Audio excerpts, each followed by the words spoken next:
Go for it. Oh, did we? We're live.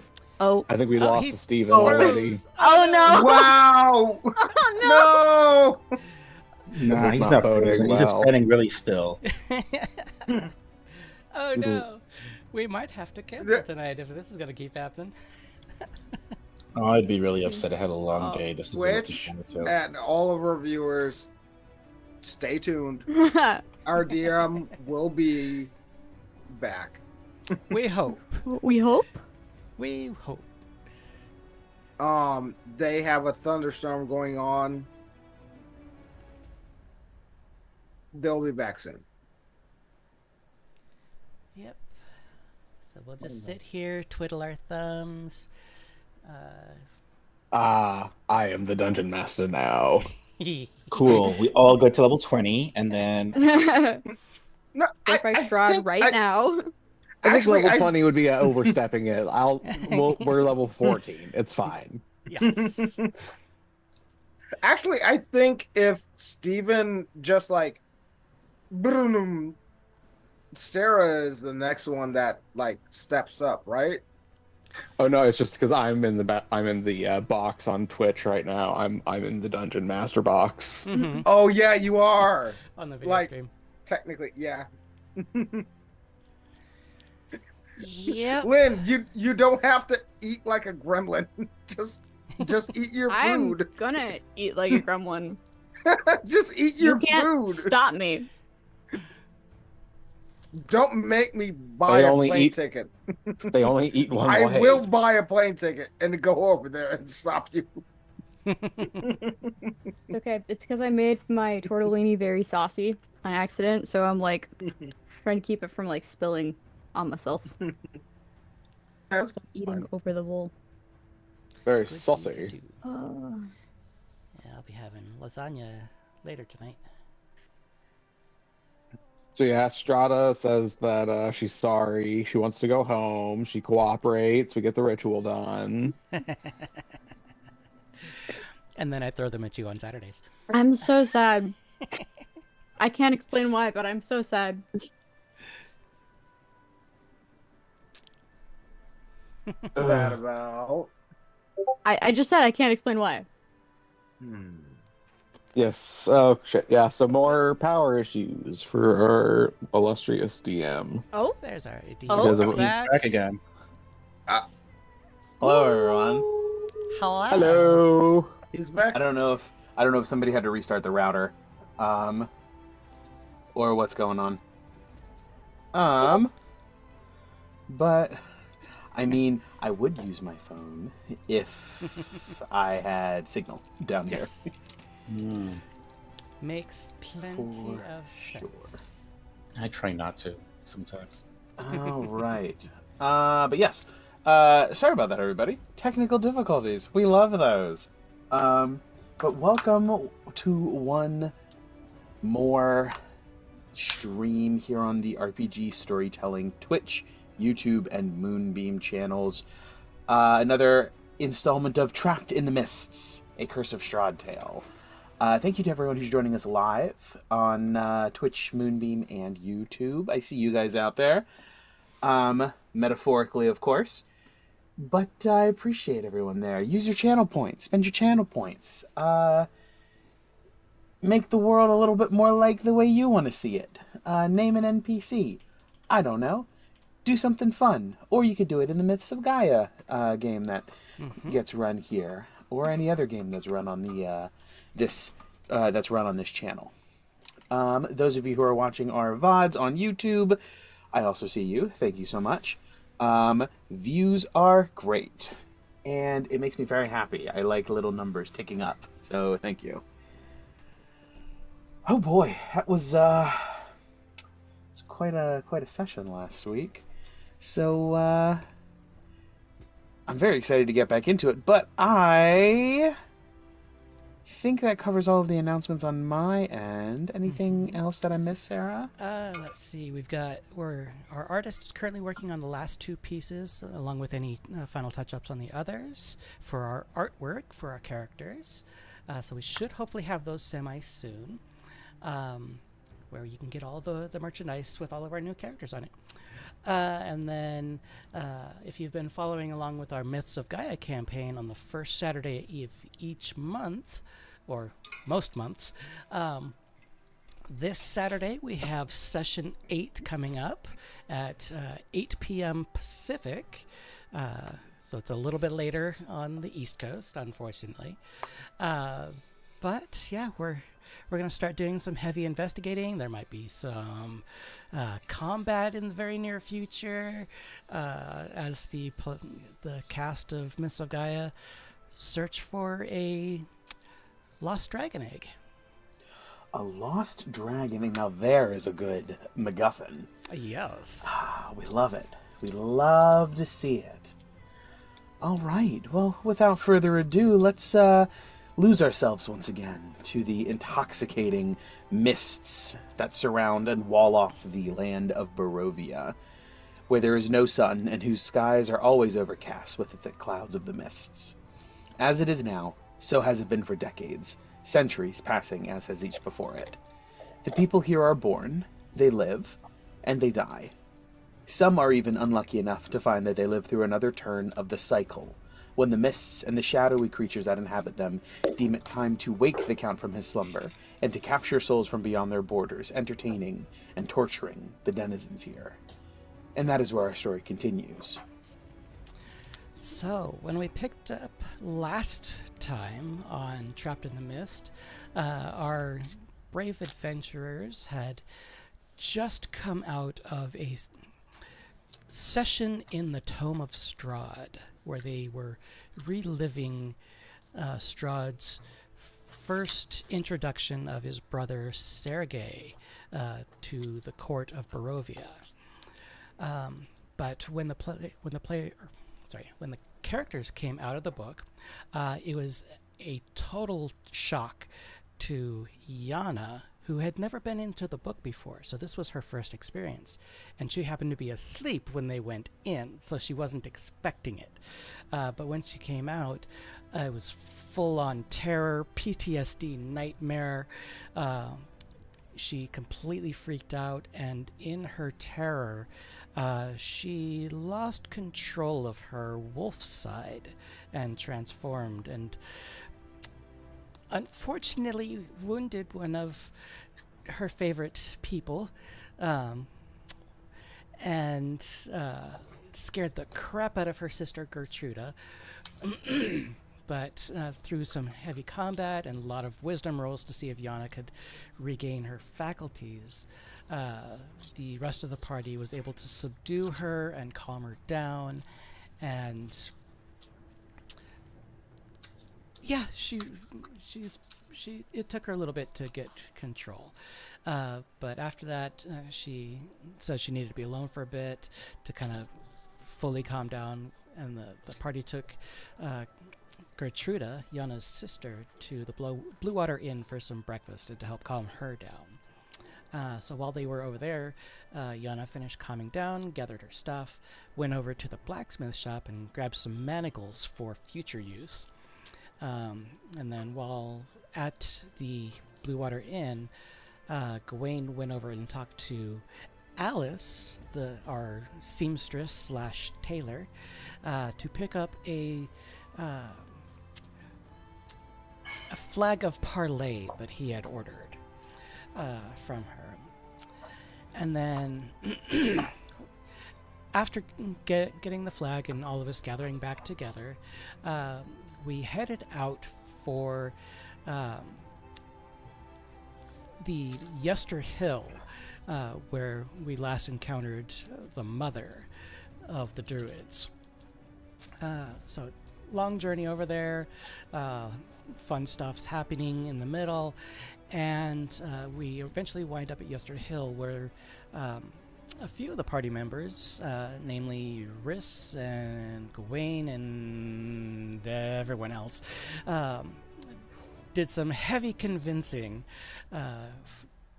of Mother to sacrifice herself to allow us to use the gems to perform a ritual to kick Countess Strahd out of Barovia and unfortunately bring back our own Strahd. And I believe that's where we pick up now, as we get ready to somehow teleport to Ludmilla. Absolutely.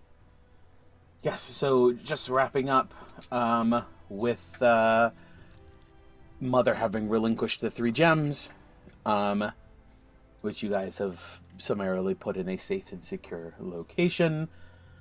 Yeah, the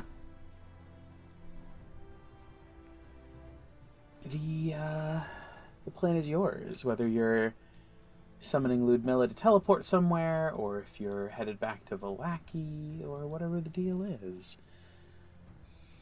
So what is the deal? The tabletop is yours. So are we teleporting via Ludmilla? Are we walking? How are we doing this? I haven't been there before. Oh, I mean, we don't necessarily have to teleport anywhere this time. The plan was only to teleport if... We needed to fight Mother, which is... I hope you're whispering that. Yeah, no, this is... I mean, I'm not gonna lie, I definitely was pretty sure that plan would work. I didn't think it would work that well, I guess.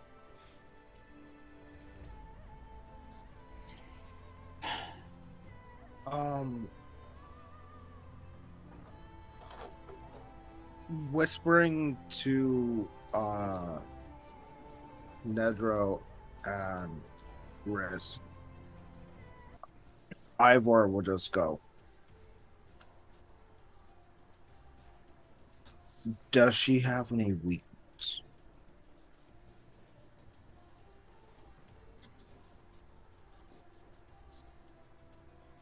Strahd?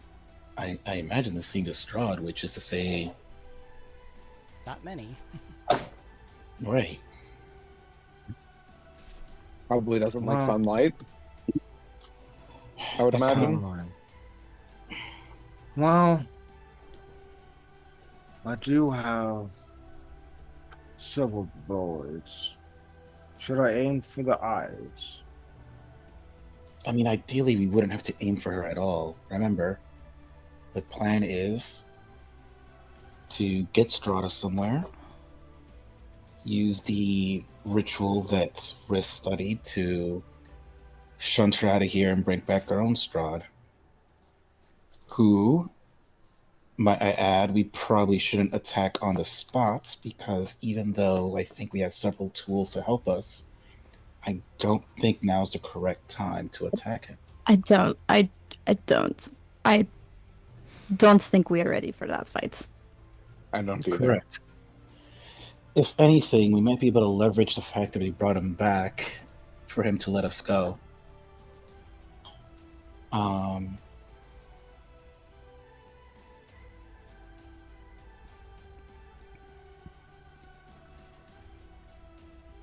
Very well.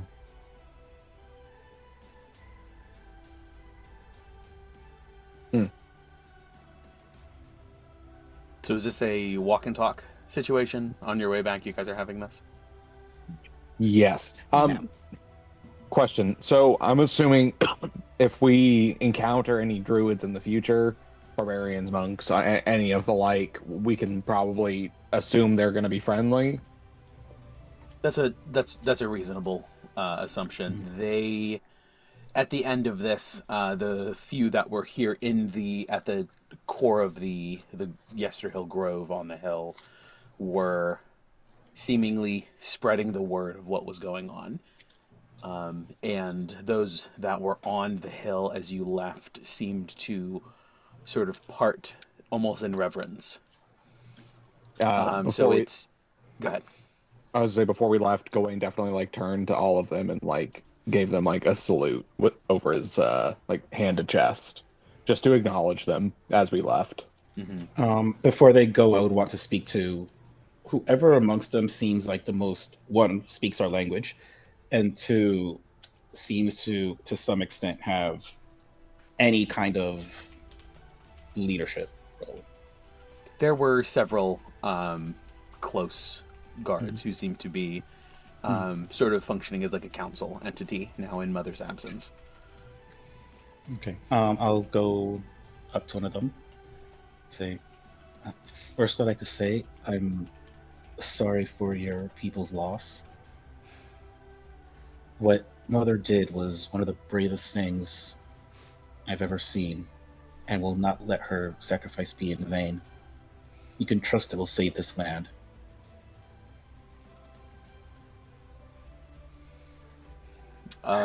Wordless, and just sort of places 2 hands on your shoulders and makes deep eye contact. I did, however, have a question for you, if you'd be willing to answer. Nods. Not too long ago, my group went to Mount Gacchus, and there was a temple there. While we weren't able to make it too far in without being absolutely assaulted by some magical traps and creatures, we did take a peek through a crack on the wall and were able to see, well, I wouldn't say they were like your people, but they did seem to be druids as well. Do you know anything about that temple and the people in it?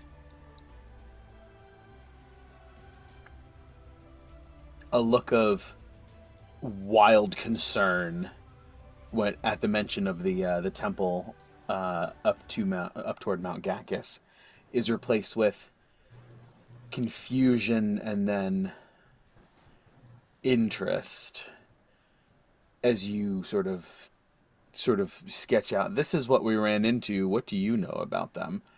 And in a voice that hasn't been used regularly in a very long time, I do not know.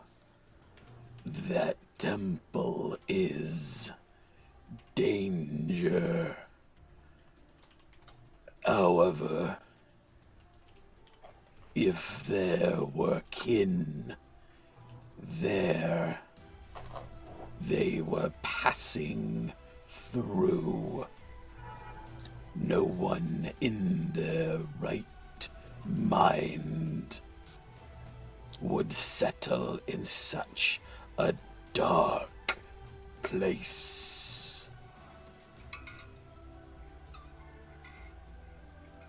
Well, considering 4 of us nearly died there, actually 1 of us did, I definitely agree with you on the danger aspect. Why is that place guarded in that way, and what's so, as you say, dark about it?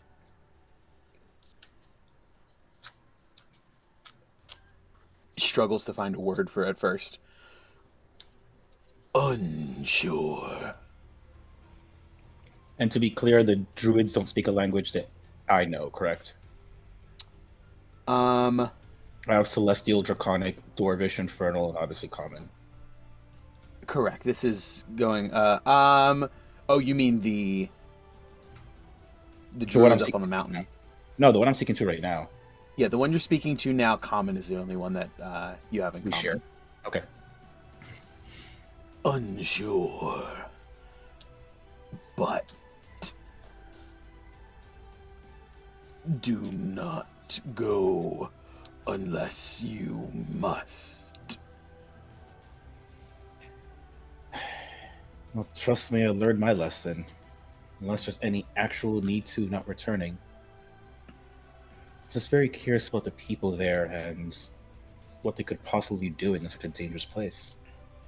Mountain folk have not visited the hill in an age.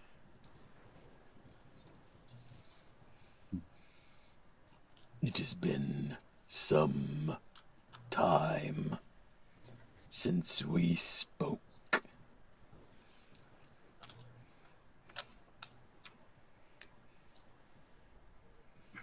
by choice?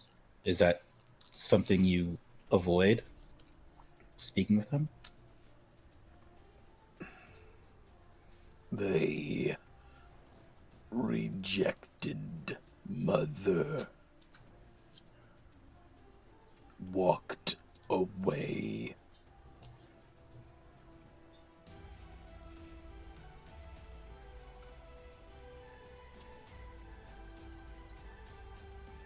I see. Are they or that place aligned with Strahd?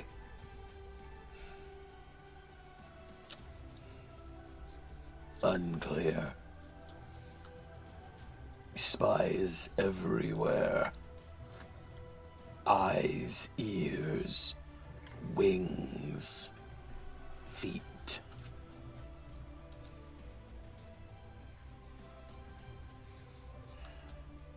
Perhaps. Understood. Well, thank you for answering my questions. Don't worry.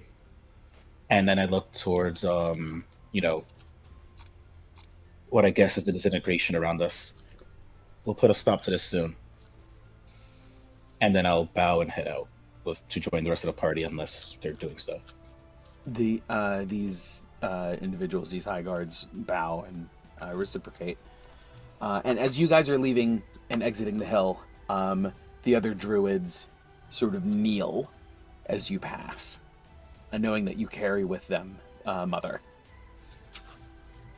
or her essence. Should we put the gems in the puzzle box for safekeeping? We did. Okay, we did? Cool. Mhm. I'll write that down. Actually, you specifically grabbed them.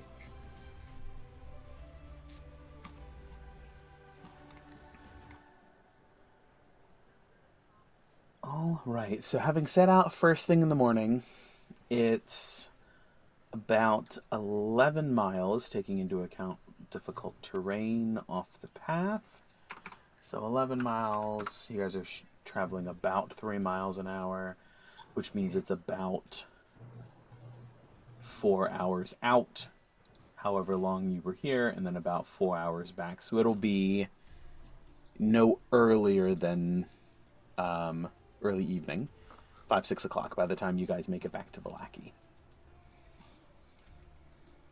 I mean, we could have a conversation along the way. Yeah, absolutely. Mm-hmm. Going back to what I was saying, where I didn't think it would work out that well. I know our next step is, obviously get rid of Strahd, bring back Strahd. How exactly are we going to do this again? I mean, I know we have the spell, but what's the best way to set all this up? Yeah, we didn't think that far ahead.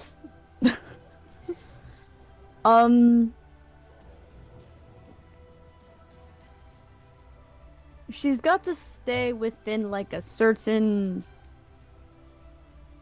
space for the ritual. And so what, 60 feet, DM? Yes. So either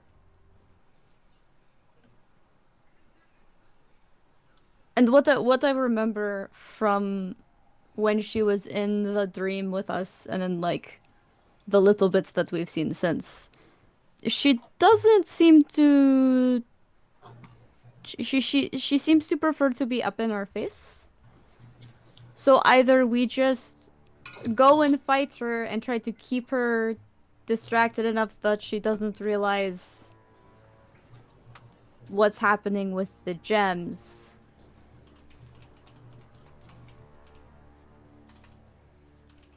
or we try to subdue her, whether by using the wand of Fautois, or incapacitating her in another manner, and then just doing it while she's incapacitated. I don't know if we'll be able to do that, though.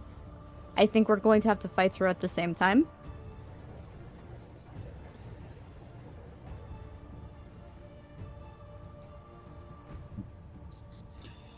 Well, I once asked advice from a wise sword. Is it though? Is it though?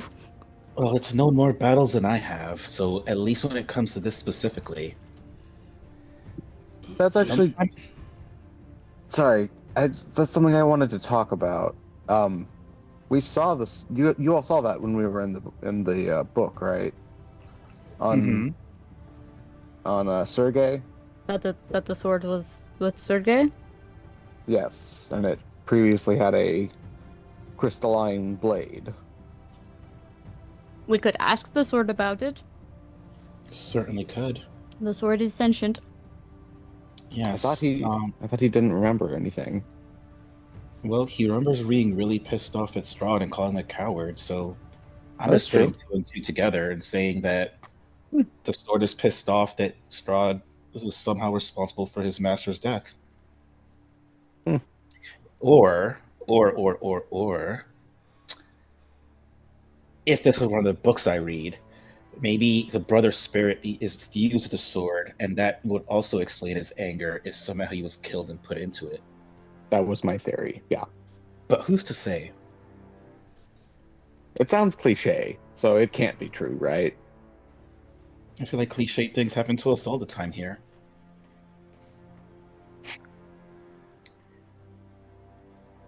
But that being said, my point about the sword that was wise in the specific thing of battle,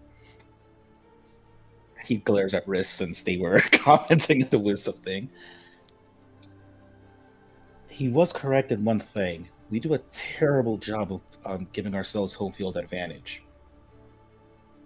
Which is difficult to do in a land that doesn't belong to us, but but we could at least stack the odds in our favor if it's possible. So whatever we do, I'd like to draw Strahd to us rather than us seeking her out.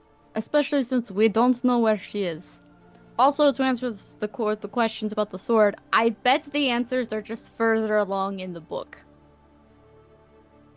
The fact that it was mentioned and that it was an important enough detail for us to notice, I bet the answers are in the book. We just haven't gotten far enough yet.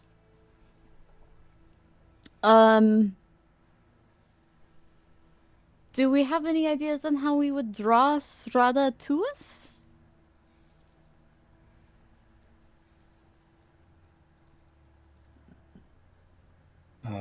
Yana, you spent some time with our version. Anything that would draw him that might work on her?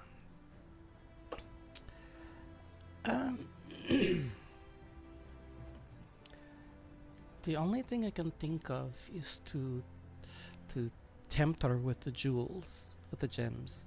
I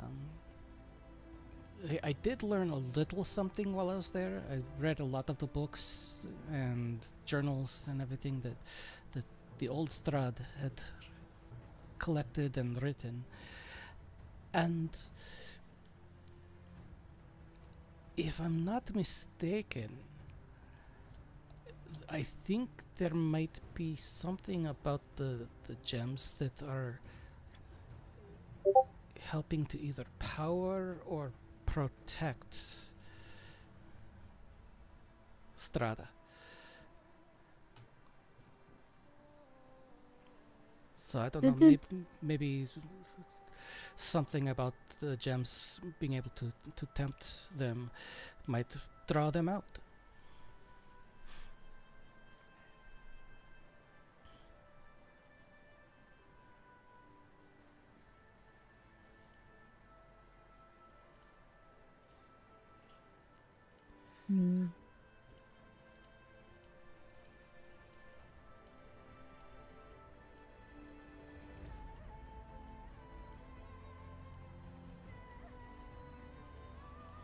Potentially. I am concerned though because I think she did use the gems to connect to the land, and that was why she was able to give us the announcement at the tree.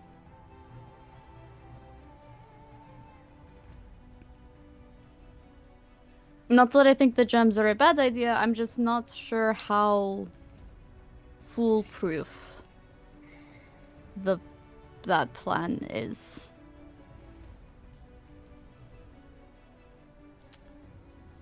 Do not know.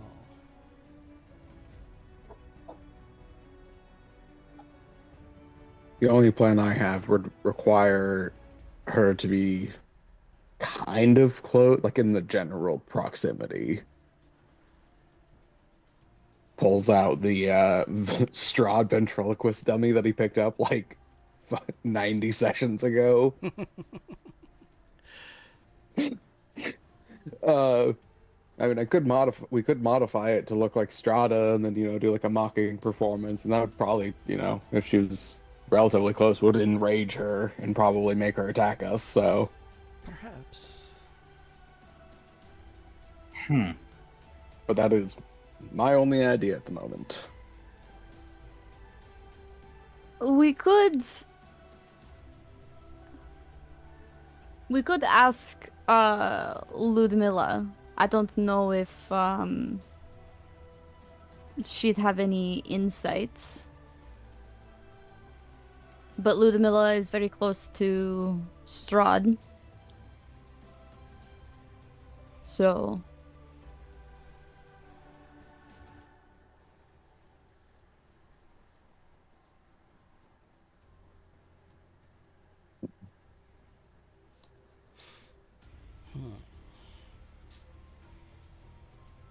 Who's in the front?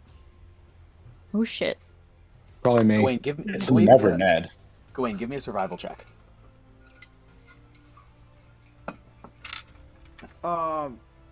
Real quick, DM. Mm-hmm. My knife. Is it twitching? My knife. No, My knife. my knife. Not that you feel. You sort of hold your hand on it in the. Where do you have it? On my leg, on like a separate hilt. Mm-hmm. In a sheath. In there, you rest your hand on it. Doesn't seem to be moving.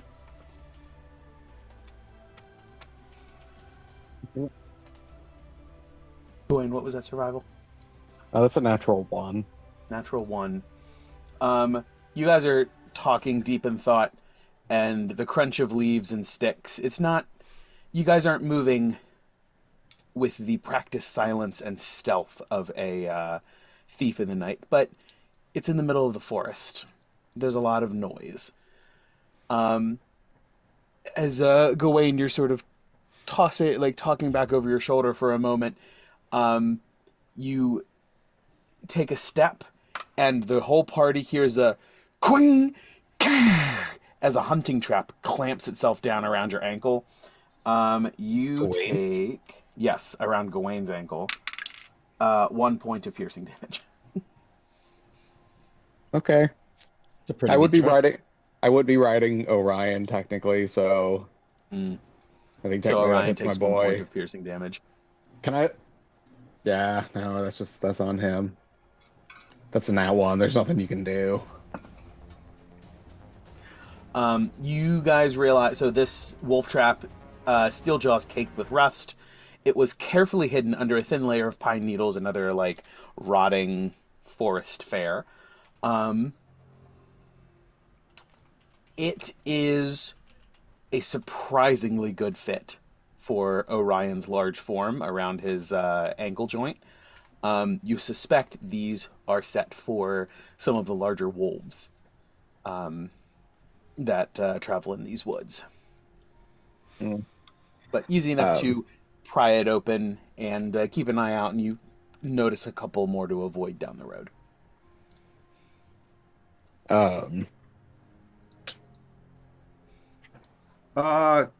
Can Ivor pick up the trap and carry it?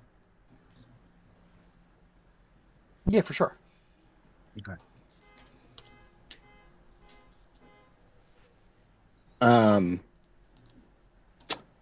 If I see any traps, I'm going to actually.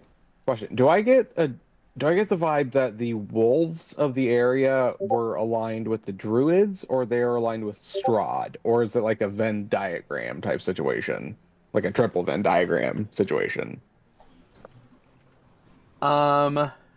Yeah, like a three-way Venn diagram. There's wolves out this far west. There might even be a werewolf population. Um, but yes, wolves, werewolves, Strahd, Oh my. exactly. Druids. Ouch. By the way, is Ned's assessment that the only reason that the druids are aligned to Strahd are more out of fear and necessity rather than like actually aligned with his values? That, yes, based on the amount of interaction you've had at close proximity, yes, you feel like you're pretty confident in that assessment.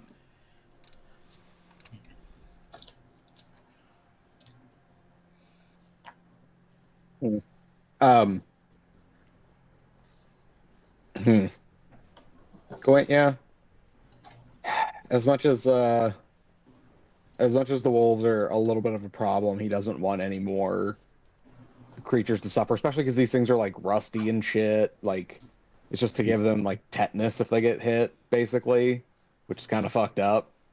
So as soon as I see any traps, I'm gonna magnify density from a distance and just set and do it on the pressure plate itself to just spring it and set it off. Smart. Absolutely. Yeah, not a worry. Easy enough to do. Works exactly as advertised. Well, now that Orion isn't suffering anymore, Riss, I think Ludmilla might be our best lead as a way to potentially lure Strata somewhere. Or somewhere that she normally goes so we can get there first and prepare stuff. I don't know. Anything, really.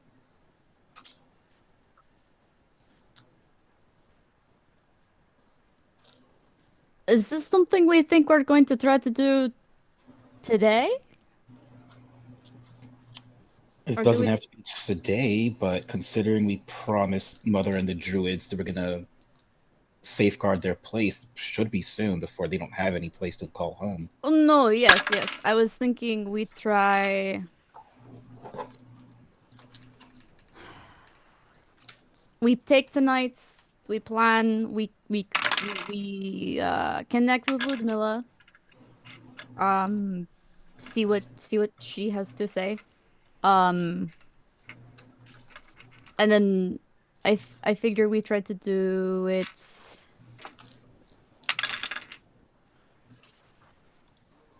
That's a lot of rolling, my dude. Oh shoot, my mic's open. I figure we try to do it.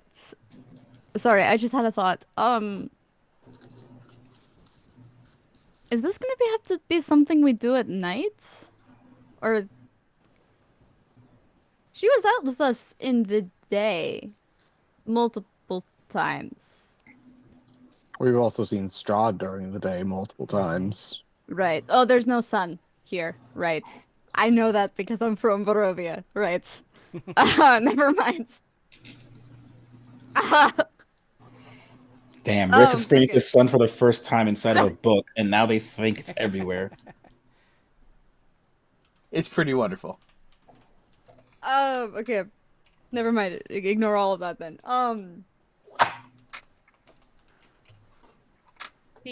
So I figure we try to do it in the morning. So we can long rest. We have all of our shit. If we need to buy anything, we can go to Veleki.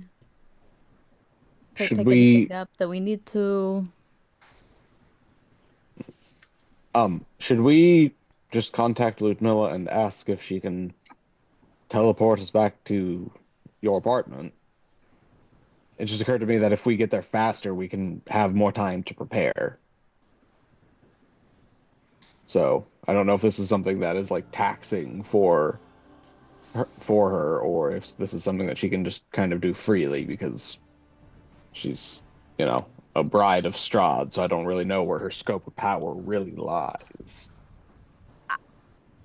I'm not sure. I haven't asked. I don't really want to push it. I don't know. I think the only thing, even if we are, because we are set to get back to Vallaki around like 6 p.m., which is still plenty of time before sunset to prepare and gather things before we need to rest. Assuming we rest around like 8, 9 p.m. I don't know what month it is, so I don't know when the sun sets. But the idea is that we get back, and I can either once we're done here, I can either send to Ludmilla, or we can communicate via the Send it. Riss holds up the bag. But I would honestly, probably the easiest thing to do would just be to have Ludmilla meet us in Vallaki, and then we can just talk in my apartment. I think also she needs to have been to the places she teleports to, and we are just kind of, and I just gesture around, in the middle of the woods. That's fair. Not that she wouldn't be able to teleport to us, but I'm not trying to use her as a... I don't think we should make this as a habit to make her a No, yes. She's to make not her a our... carriage service. She is not our chauffeur, and I don't want to use her as such, especially having after having asked to potentially teleport Mother. I don't want to make her feel like that is the only reason we have befriended her. Hmm. Well, I have befriended her. You guys are mutual acquaintances. What were you going to say, Ivor?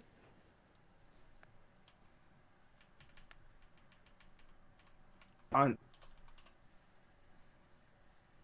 no. Oh, he freezing. He's freezing. No. I fucked up. Oh no. Not again. I am sorry. Your audio's still coming through fine, I think. Seems to be. Unless it's delayed. Unless it's delayed.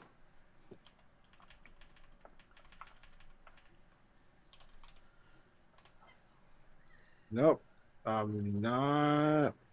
Oh, there I am. There we go. There we There you go. are. Perfect. Hey, sorry. Welcome Zoom not responding. Oh God. Now I have to answer questions. Carry on. Okay.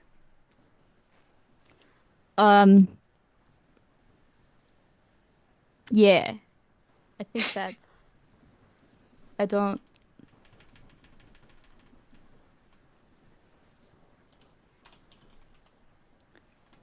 All right. I mean, good plan. Also, we walk through the woods a lot. It's fine.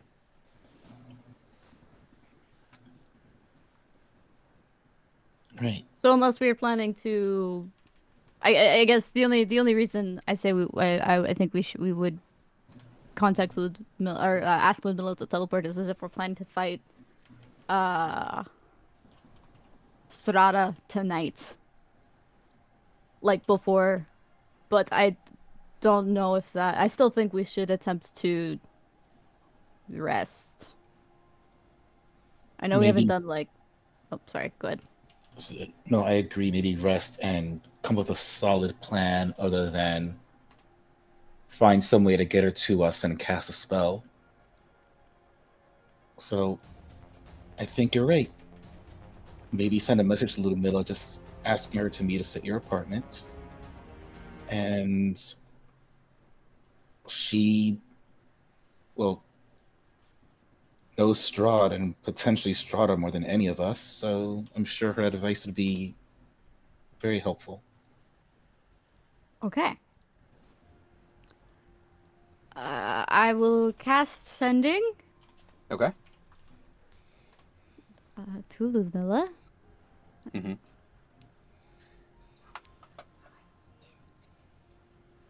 We acquired the gems.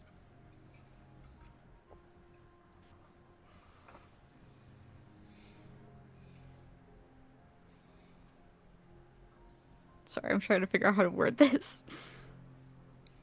We are trying to form a plan to get Strahd here. 10 left. I know.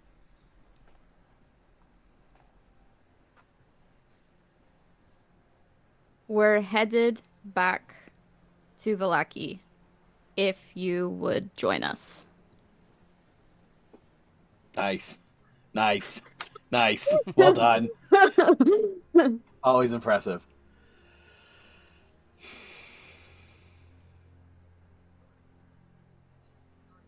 Laps in the chat. Right, exactly. It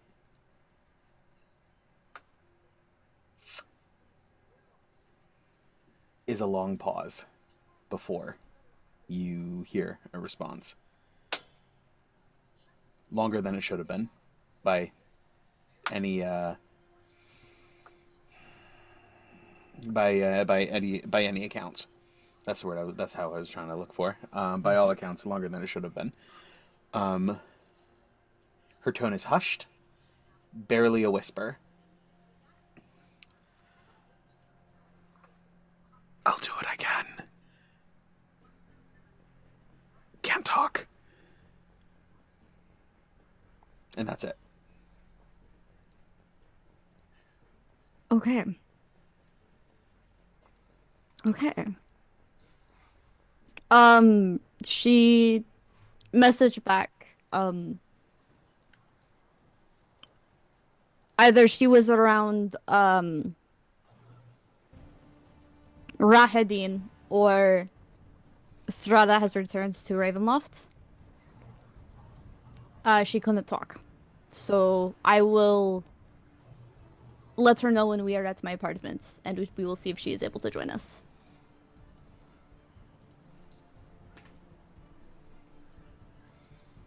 Okay. It's not long after this point that you guys come to the crossroads at the Lunar River bridge crossing, which you know to be very near Vallaki. There you see 10, 15 villagers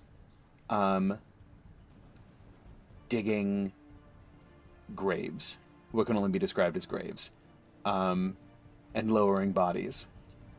There's a wagon with several corpses with white sheets. And one, they finish tamping the fresh earth down and sink a gravestone at the head of it, which reads something flowery, something, husband, father, brother, son, loved. And also indicates the name and the birth, death, standard gravestone stuff, nothing out of ordinary here. And there's also a priest who is saying like a benediction. Yana, Gawain, Ivor, Ned, you guys would recognize this, and Riss, you would know them as well. So all of you guys would recognize this as Father Donovich from the village of Barovia. He's a long way from home. Yeah, he certainly is. The one whose son. Yep. Everyone but Riss would know This is the priest whose son was a vampire in the basement. Mm-hmm. Yeah. At the Church of Barovia. Yep. What's he doing out here? But he seems to be doing like a ceremony or a gentle repose or something to keep the dead dead. Interesting. Can I go So- talk? I'm gonna go up. Is it like it's like mid ceremony, right? This seems to be there's not a lot of circumstance to this. It's very simple. It's very functional. This is not a funeral. This is interring.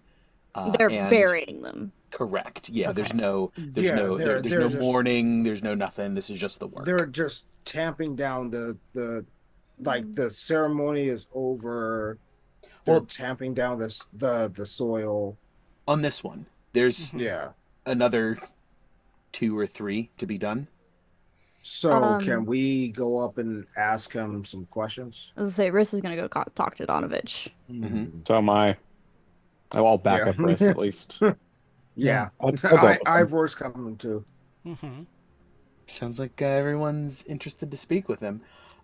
He finishes his prayer and closes his prayer book, and goes to the wagon to get a drink between ceremonies, and sees you all approaching, and he recognizes all of you. Hello, what are you all doing here? It is good to see you. How have you been? We are. Hello, it's Father, right? Father is his title. Yes. Hello, Father. We are returning to Vallaki. We went to do some Adventurous stuff. adventuring. Yeah, we did some adventuring. Why are you so far from Barovia? I thought you were still there. The mists have begun to close in, and it was we all thought it best to leave. Not but a few days ago. Is everyone safe? Do you know about my parents? Ooh, time to fish some dice out. Yeah, that's a deep Riss question. sees someone from Barovia and immediately is like, yes, why? I'm like, I figured the mist would move, but anyone know where my parents are by chance? Yana's going to ask about Mary as well. My very alive parents. Mhm.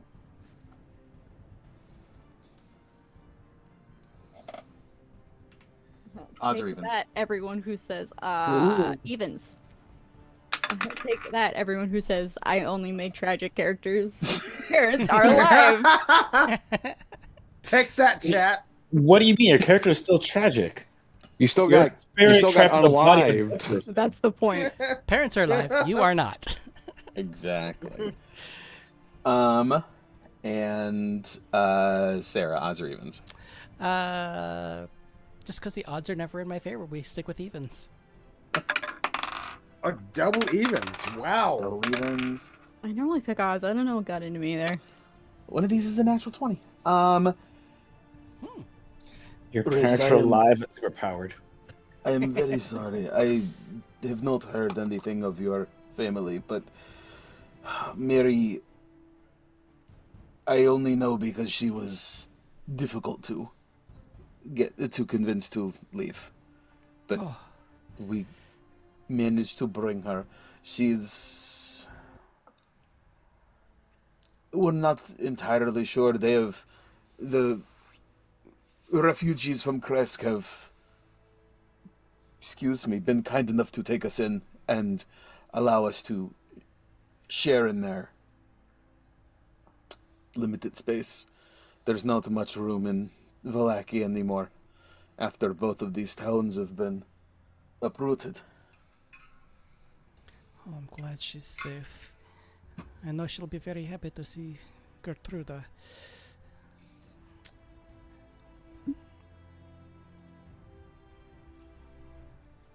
Riz like leads over. It's you. like Gertrude really does not want to see Mary though. I know. Oh my god. A look of, oh boy, and you realize that there was some family counseling going on there. Oh yes. Yeah. What's up, Ivor? While this whole conversation is going on, could Cesar continue the grounds work? In the Caesar background?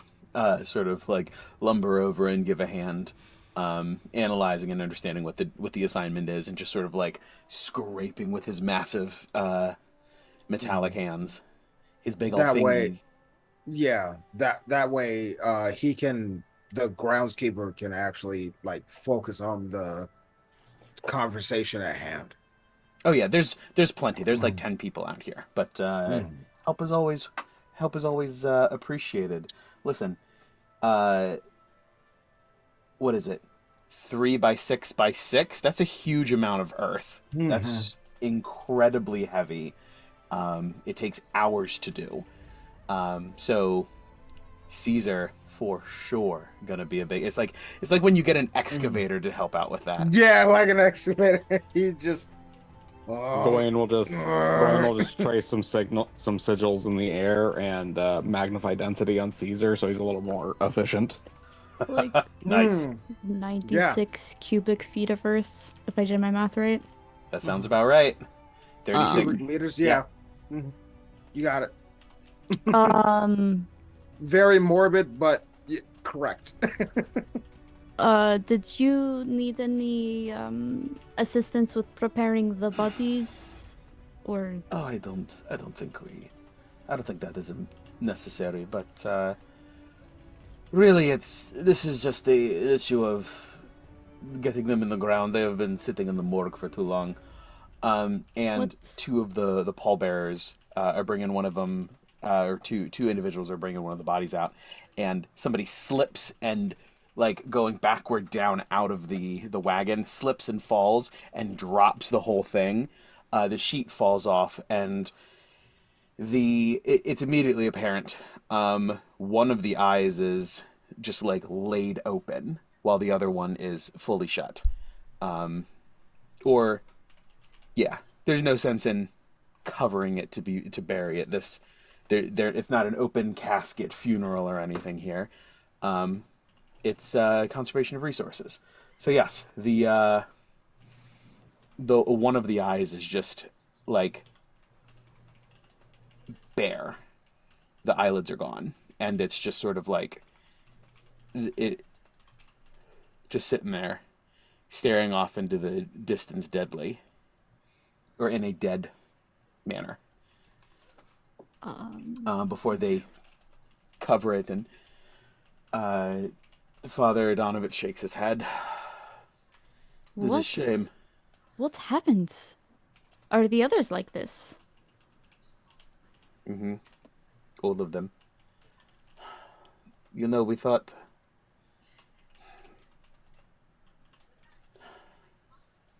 My father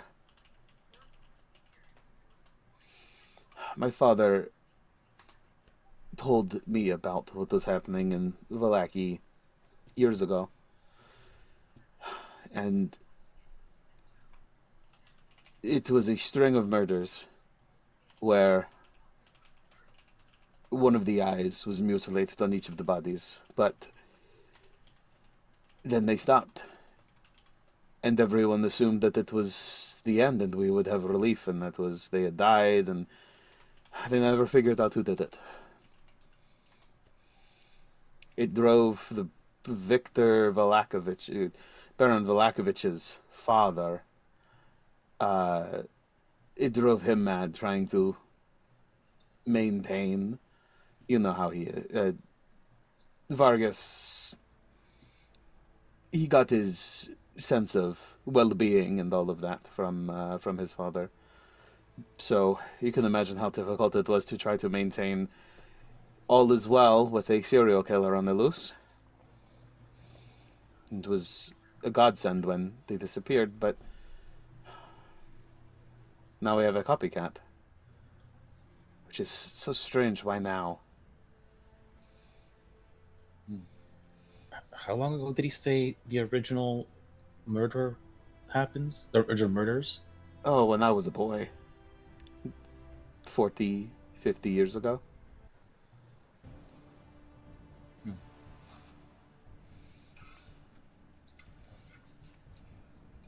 Do you know where these murders took place? In the city. They have turned up all over.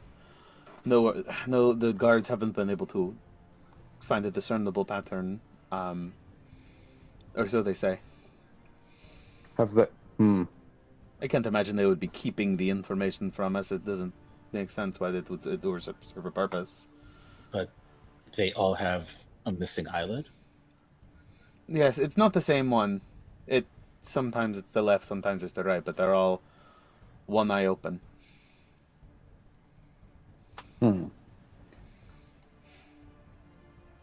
Wonder if we could look at some of the crime scenes. Maybe we could get lucky and be able to well, I just turned to Nedro. So I kind of actually paid a little bit of attention when Sunflower was teaching me some stuff, and I think I can actually more or less talk to animals now when I want to, not just Orion.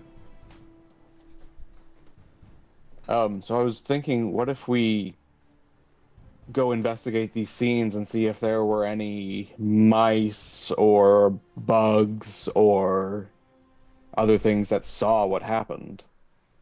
Well, before, when did these murders happen? To the father. You're muted. You're muted. Muty. I'm muted. Me. That's a derogatory term. You don't know if I'm a mutant. You know, It wasn't that copies hard from on mine her. too. It's been the last few weeks. Again, no discernible pattern. Sometimes a few days apart, sometimes a week or two.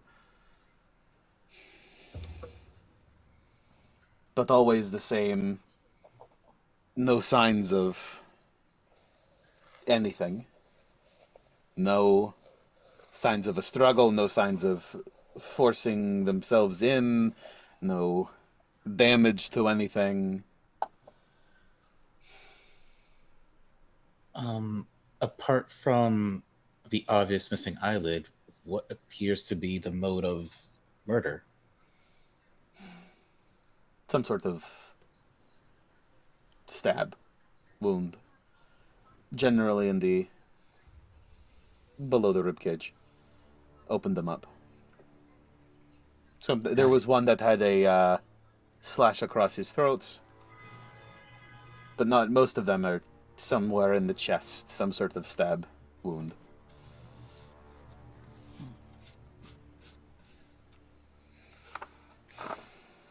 Just like the other ones. How This many? copycat, somebody has done their homework. Oh, I meant we're burying 4, but and he sort of gestures to that gravestone you guys saw on your way out. He was also one. He was the first. How come these murders happened and we weren't aware? There's a lot going on. It's not exactly... We haven't been looking for city news when we come back. We're very in and out. Like, we're not looking for, the town criers or anything. We have been fairly busy lately. We've been focused. Not that that's a bad thing. We can't do everything. We have important shit we need to do anyways. Which reminds me of the important shit we are actively doing. Meaning, as much as I'd like to look into these murders, and we will, we have a priority list right now.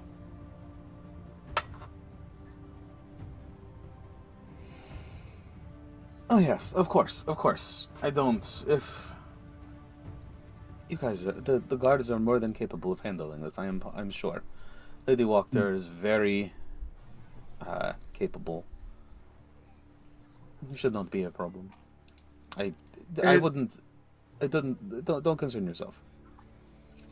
I'm afraid we will, but again, first things first. If by the time you have not, when we are finished with our thing, with our goals, and the killer has not been caught by then, we will be happy to offer our assistance. And Knowing Gawain, I think it's already offered. Very well. Gawain just smiles. Well, I am merely the Valaki caretaker afterwards. Valaki is my home. I'm not very keen to have a killer wandering the streets, you know? Perhaps with Lady Walker it'll be different. It did not go well with under the Valakovich house. It's a Valakovich. Does anything go well with the Valakoviches? Not that I've heard. Very little. Takes another swig from the water skin. All right, well, I should be back to helping. What'd you have, Ivor? while all of this is happening, Ivor is going to write a letter just stating, my dear Lady Walker, I hope you are doing well. If there is anything that you need from me specifically or from my party, please let me know. Sounds good. To be delivered to the Blue Water Inn and then passed along? Yes, sir. Understood. Yeah, who's he giving this letter to? Lady Walker. Well, I meant, how are you getting it to Lady Walker? He's gonna drop it off at the it's- Blue Water Inn. Oh, okay, sorry. Mhm. All right, but yes, as these townsfolk get back to their business, you guys head across the bridge and arrive back in Vallaki early evening, right about dinner time. Unless there was anything in particular that you wanted to do, you return to Riss's apartment, and Actually, sorry, I got go for it. distracted. Because murders apparently. Murder. Murder, she wrote. While we're traveling back, Mhm. like once we get over the bridge and we're like past the people, Riss is gonna cast sending to their. Who would which one of their parents would be more calm? Would you Yes. say? Dad, for Dad sure, was gonna cast more, send to their dad. more compartmentalized. Okay, Riss is going to cast sending, and say, Papa, I'm sorry for not contacting you sooner. Are you and Mama safe? Where are you? Are you in Vallaki? And then just end it there. Roll a d20. Oh, what do you So- mean roll a d20? Roll What do a you mean roll a d20? Oh my god, It's not You're ominous at rolling- all. you're rolling a parent saving throw. Exactly. Parental saving Still saving throw. throw. I rolled an 8, so hopefully that's roll good. roll to find out if you have parents. Exactly. Remember when you were making this big deal that you had your alive parents? Yeah. It's why you don't brag about your live parents. Amazing. But a moment later. Oh, hello there. We are fine. We are here in Valaki. Mama is complaining about the cramped quarters at the refugee quadrant, but we have some irons in the fire. We're looking for some housing. It's a tough market, but I'm confident we'll find something soon.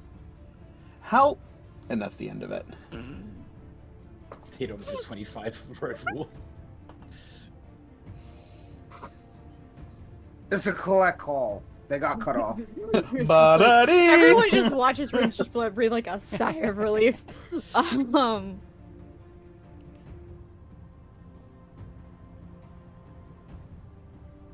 We'll go ahead and do it. So do one more. Let's say it. You can only say it.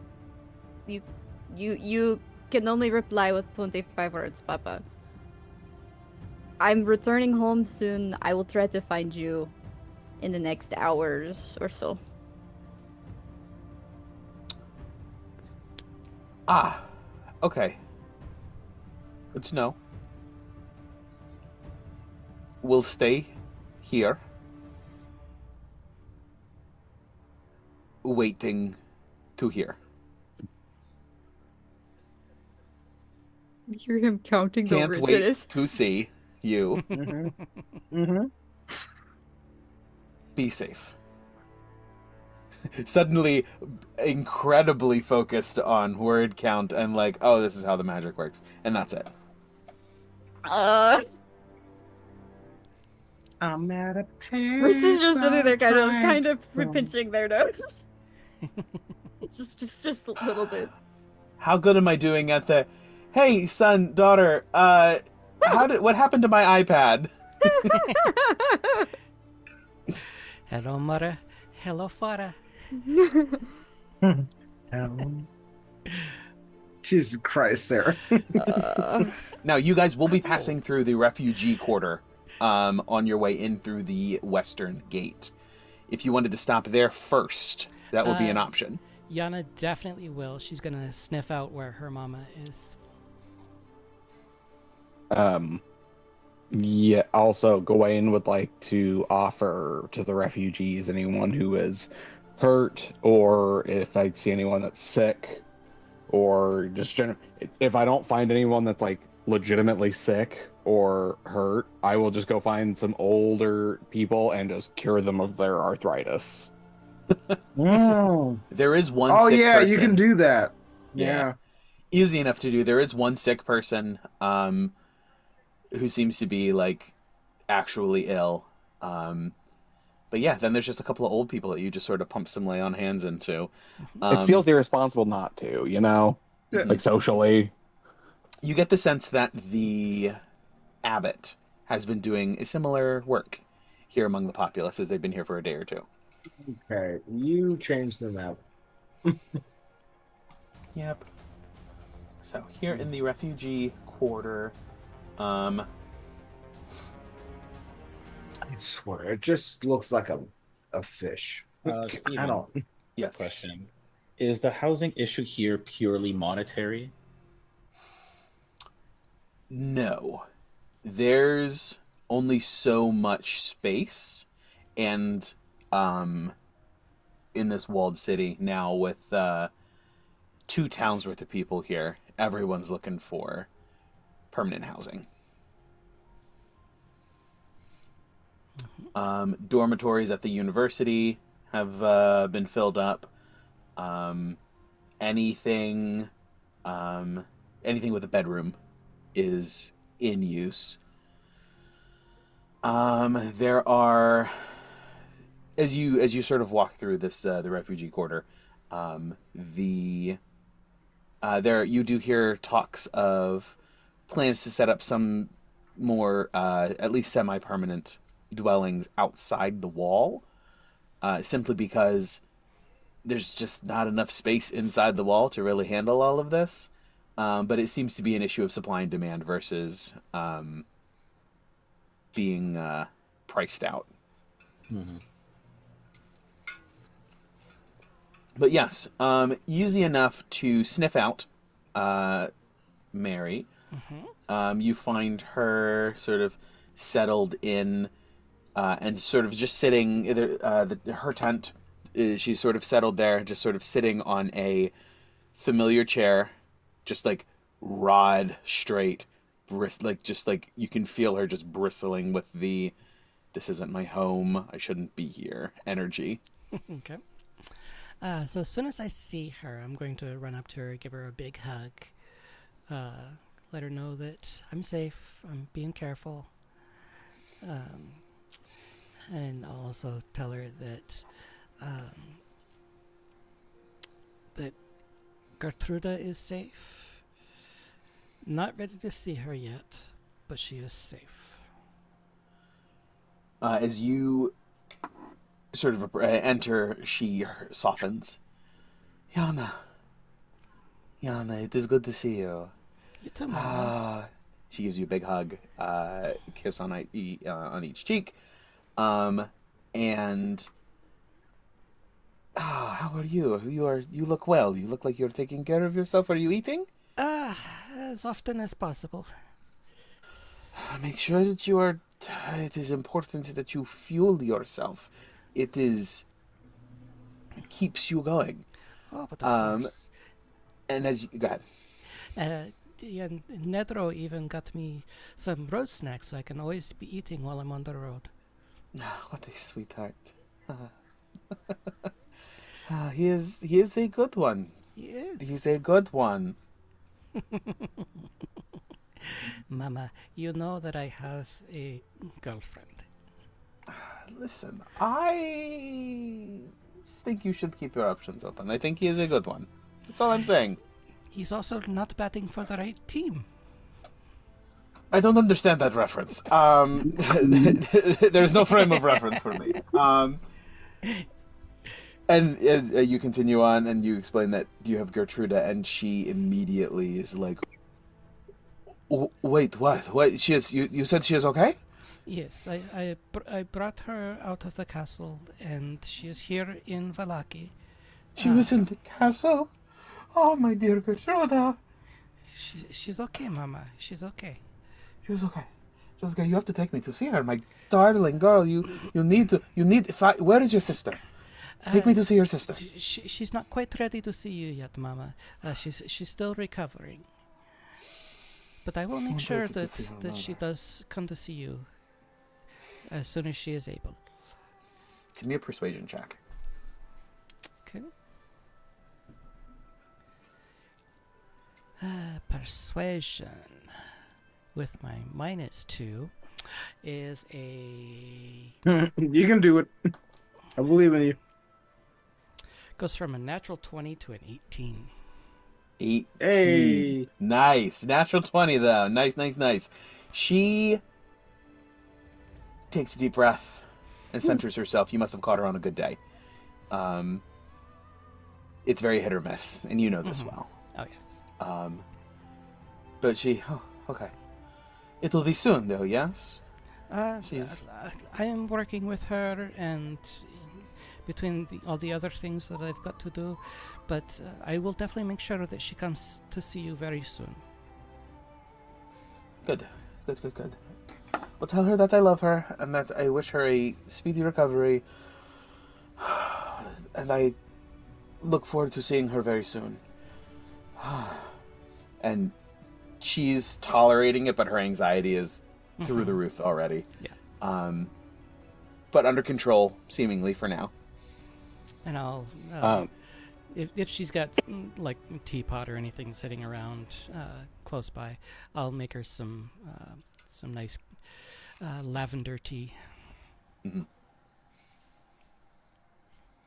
to kind of calm her down a little bit. Mm-hmm. And then I'll probably She's wind up... definitely pacing. Yeah, I'll probably go over to the abbot and ask him... We don't need to roleplay this part, but ask him if there's anything that he can do for Mary's psychosis. Mm-hmm.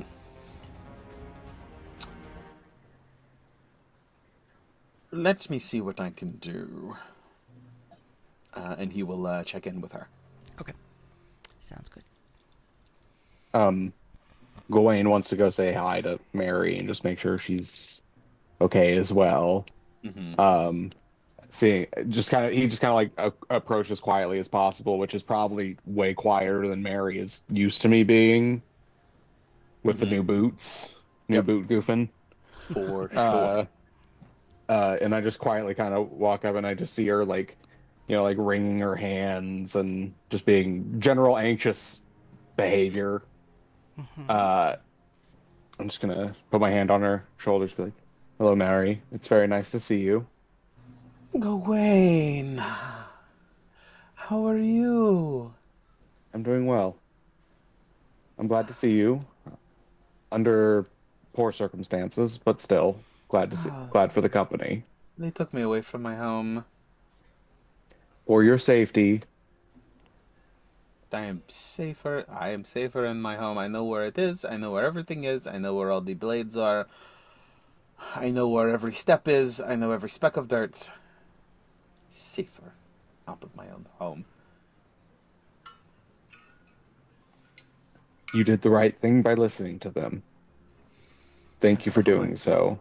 The only reason I'm staying here is because Yana here tells me that she managed to find her sister. And I do not wish to leave her. She'll be coming to visit me very soon. Yes, she is healing currently. She'll be here soon. And takes the tea and begins to sip on it. Riss, were you going after you're going to look for your parents? Yeah, but I was kind of in the background, but once Gawain started talking to Mary, she started talking like blades and things versus like, okay, she's crazy. I'm gonna go towards my family. Mm-hmm. Honestly, I'm think... sitting here. Sorry. You go ahead, Ivor. No, Ivor is just gonna peep what you're doing, and if you would like, Ivor is going to follow you.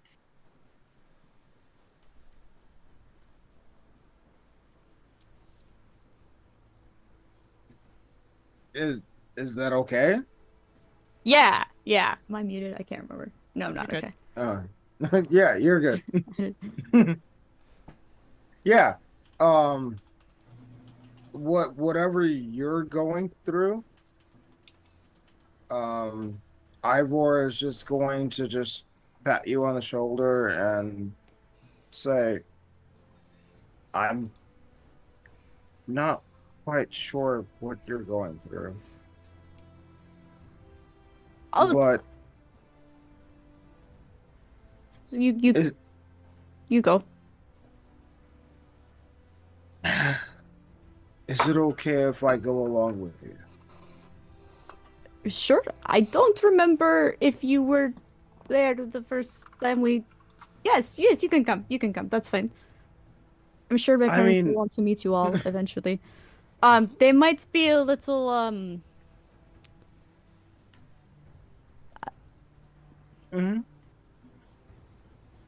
I mean, maybe don't mention how dangerous what we do is. Yeah? very well. Oh no. Now I think your accent is a bit infectious. My apologies. I think for our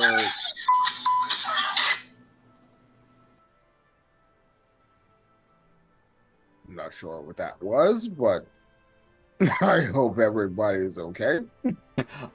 Ivor, my baby boy. Yeah, Caesar's just like whoop whoop.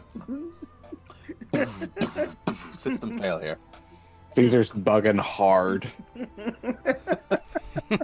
What the fuck was that? Have you tried turning him off and turning him back on again? A few times now.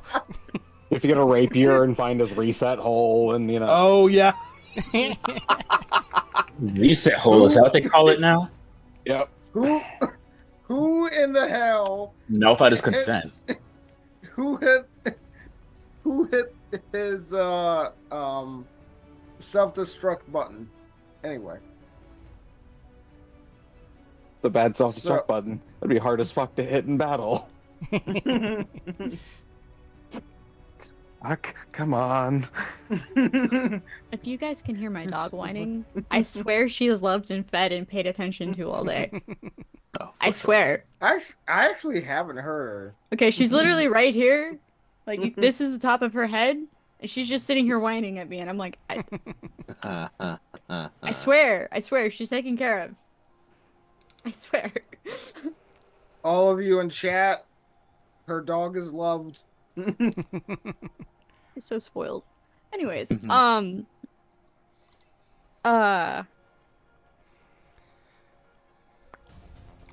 yeah, if we could, you know, maybe downplay like the level of danger we get in, maybe the fact that, you know, I died again.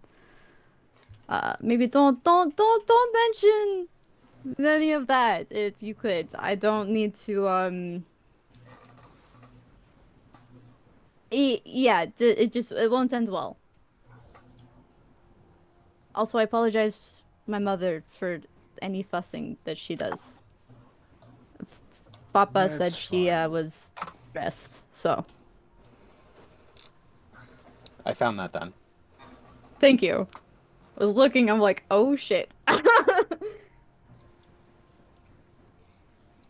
No problems here. Okay, Well, so company. you guys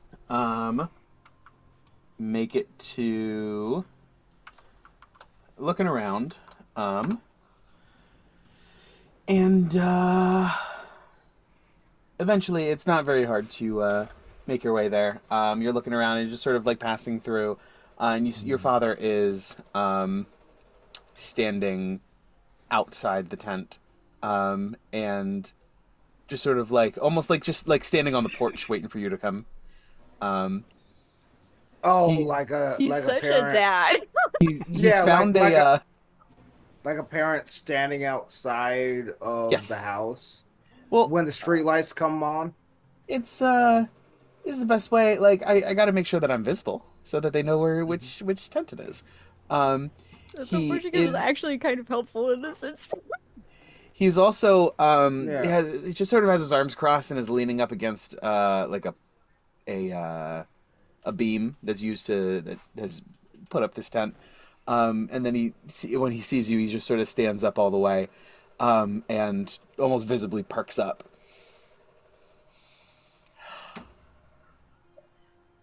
After a moment, he steps out to meet you just a few steps beyond the entrance, and he gives you a big hug.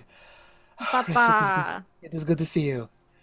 How have you been? Have you been taking care of yourself? You I swear, you look thinner every time I see you. Are you been eating? Are you sure you've been eating? Yes, Papa. I promise. I'm fine. I'm doing fine. It's just the being on the roads. You can't blame me for worrying. I'm not blaming you for worrying. I'm telling you there is no need. Your mother is going to. I'm aware. Yes. This is me telling you. It turns How to you, about- Ivor. I don't know that we've met before. I am Stefan. It is very nice to meet you. Yes, this is one of the people that I am traveling with. This is Ivor. Ivor. My apologies for not introducing myself. And also, this is my son. And he gestures to Cesar.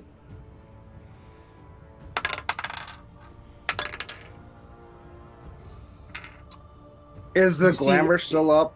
Yes. Yeah. Oh, yes. The glamour's still up. Okay. He does. You see that he clocks like, oh, your son. Okay, I'm not gonna worry about that. That's small potatoes. And he reaches out. It is very nice to meet you, Stefan, and to shake Caesar's hand. Oh.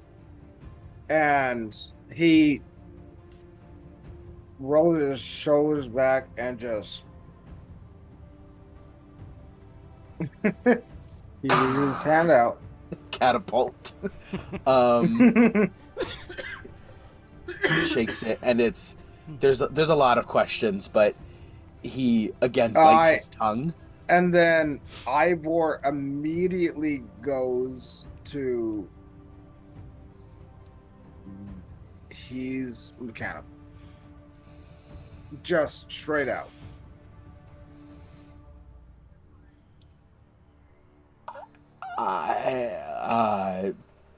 Please come in. Please come in. Please come in. Come in.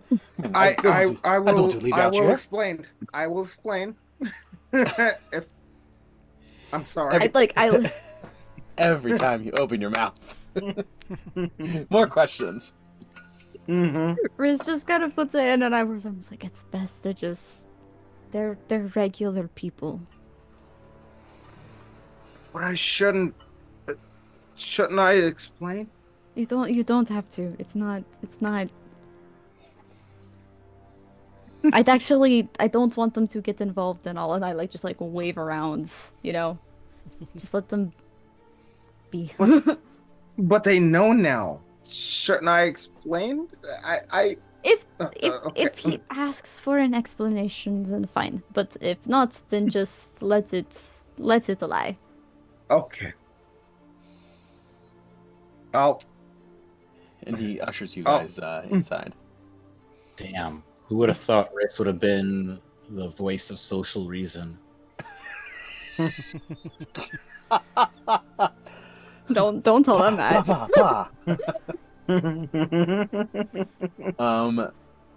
But yes. Inside, Stefan introduces his wife, Teres. And she immediately fusses all over Riss. And it's very nice to meet you, Ivor, and Cesar. And immediately it says, I need to, let me get you something to drink. And goes over and puts a kettle on, pulls out a couple of, some cookies to accompany, and checks in with everybody, and it's a nice conversation. Was there anything specific you wanted to talk to your parents about? Or is this montage territory? Kind of montage territory, because my house is currently occupied by someone else, which is unfortunate. I do tell them the location and that I'm currently helping a friend out, so I don't have room to house them. Mm-hmm. No. Yeah. Another problem. Well, we're figuring it. There's talks to build some housing. I'm sure they will be able to snag a location there if nowhere else. True. I hear there's a group that's going to be hopefully dealing with the mist issues, so hopefully you will be able to go back home. Oh no, that would be a treat, wouldn't it? Of course, yes. But yes, we're in Vallaki. We travel a lot. We're in and out quite a bit. So just if you want to stop by or anything, just I will let you know when I'm in town, because I'm in and out quite a bit.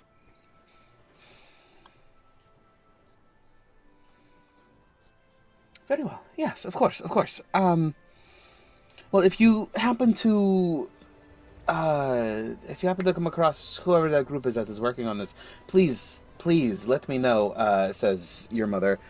I want to make sure that I send them a thank you card, and they, as we are very grateful for all that they're doing. Maybe a little care package. I'm sure that they'd appreciate a little touch of home cooking. I'm sure that they, living a life like that, they can't get many hot meals. So, yes, let me know. But I'm sure that you're busy. We won't hold you longer than you want to stay here. It is very nice to meet you, Ivor. Of course, I didn't realize that Barovia had been it had gotten that far. So I would have checked in sooner. I apologize. We've been kind of busy.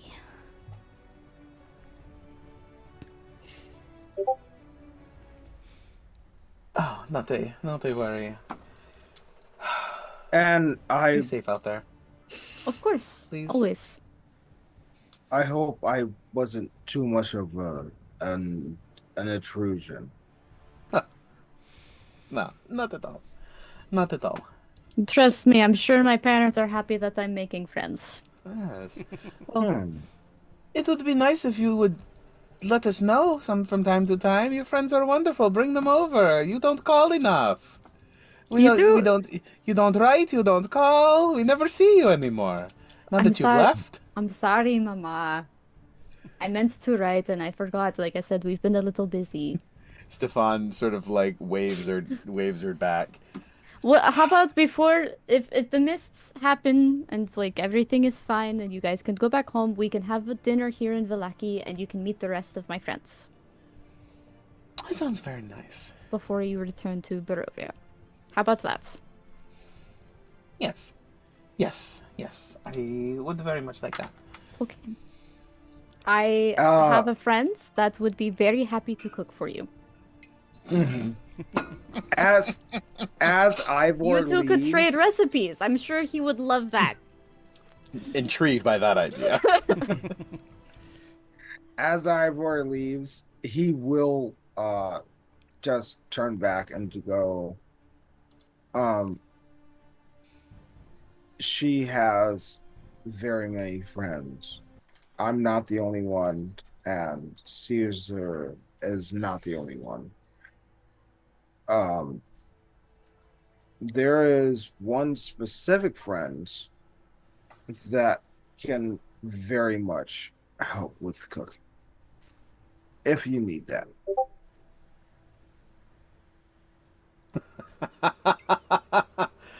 Oh, that is. You haven't had the chance to enjoy a meal with me. I am more than capable of taking care of things myself, but I will never say no to a little bit of help. He's also willing to learn. Never fancied myself a teacher. Maybe I will, though. But I have to start thinking of what I want to make. Yes. I'll take care of this. Okay. You be safe. Come back soon. I look forward to seeing you all again. I look forward to meeting all of you. Of course.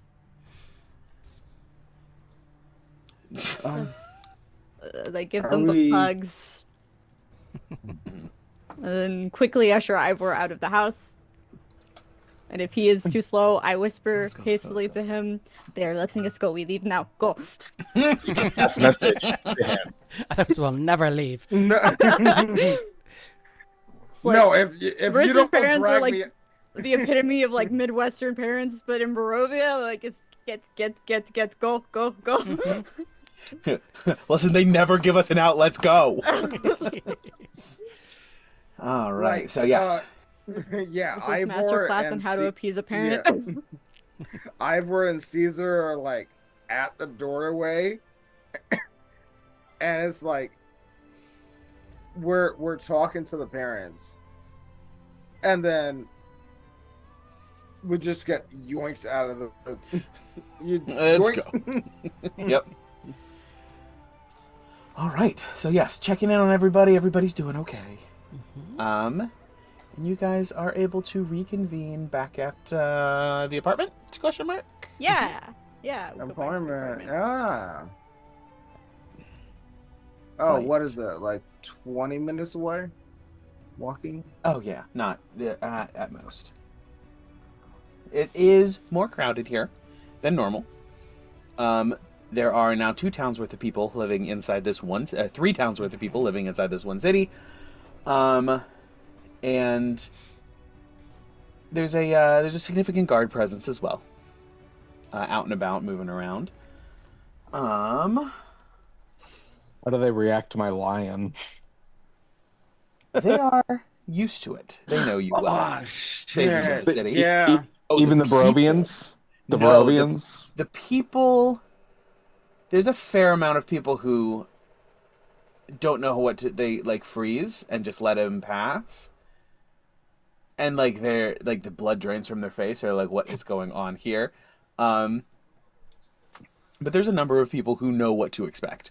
The individuals of Kresk have been here for a while, plus they met you in Kresk. Valaki knows you well. Barovia, there's a number of them know you from there as well, although you didn't have Orion initially. Exactly. So it's 1 in 3 people are a little bit more iffy on it. But for the most part, people take it at face value. The guards don't even blink. They know you.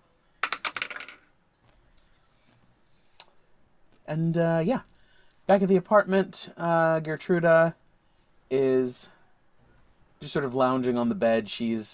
Has a notepad that she's scribbling on, laid or on the couch, and is just sort of scribbling as the door opens. She looks up and looks excited to see everybody. How is everything? How are you doing? What's going on? How was it? It looks like you're doing okay. I'm so bored. I have books you could read. Yeah. I mean, it looks like I'm going to school. I don't want to go to school. You can go see Mama. Oh no, she's here. She's here. She came in with a group of Barovians. You didn't tell her I was here, did you? I told her you were here, but you were Yana! but that you were recovering, and that when you were feeling better, you'd go see her. She just Take as mopes much over. Take as much time as you want. She mopes over to the window and just looks out the blinds to see if Mary's out there on the street. Happy she's not. She's with the refugees, Gertruda. Don't know that. We literally just saw her. Mama has She was ways. moping about not being in Barovia anymore. You say we literally just saw her, and the blinds just sort of like, and she pulls her fingers out. Have you met my mother? That was 20 minutes ago. If you were with the refugees, she could have made it here in 20 minutes. She could make it here in 20 minutes. She could make it here in less. She doesn't know where I live. Or where you are. I don't trust it. True. Also, just so you know, my parents are also here, and they do know where I live. Do your parents know my parent? I mean, we It's are highly Barovians. likely, yes. I don't think that they fraternize with Mary. Unless they came to her shop for herbs, probably not. No. She was the crazy lady. My parents are not. Anyways, all that to say, my mother isn't like crazy, but like she is very overbearing. So she might pop up from time to time. If I'm not here, you can just tell her to go away. Nedro's in a corner eating like one of Gawain's, like, I guess, muffins or whatever. He's like, my parents are a different dimension. And just doesn't say anything else except that. Just keeps eating. I wish my parents was in a different dimension. Okay. You really don't. You'll miss them eventually. Oh wait, do you still have some of that Risk popcorn? remembering that their father is evil. Like, And Yana went away for more than 10 years. And yeah, like, Also, that her mother is like literally psychotic.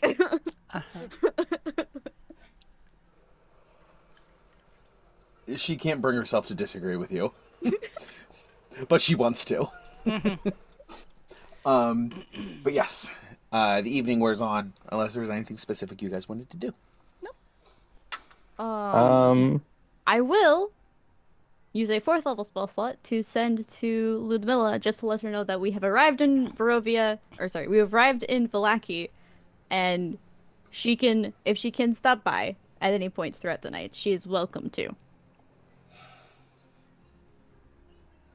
Okay. If she is able to.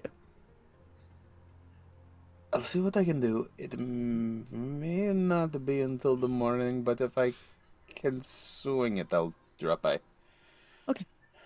Morning is fine as well. We're just trying to make a plan. Has she been to your apartment? Yes. I've had to let her in. Oh, that's right. That's right. Okay. Yeah, Yep. So she knows exactly where she's going. Okay, perfect. But yeah, the evening is yours. Gawain, I'm sure you make a wonderful spread. And the plan for the morning. Before we get to morning, I had a question for Riz. Yes, go for it. Are there any like solid structures in your apartment that My bed? that do not move, that cannot be lifted, that are structural, that are very solid? She wants to chain herself to something. Oh, I was gonna Yana- say, do we want to just use the immovable rod? Is that the best answer to this? Well, I say she I could have the just stand immovable up rod.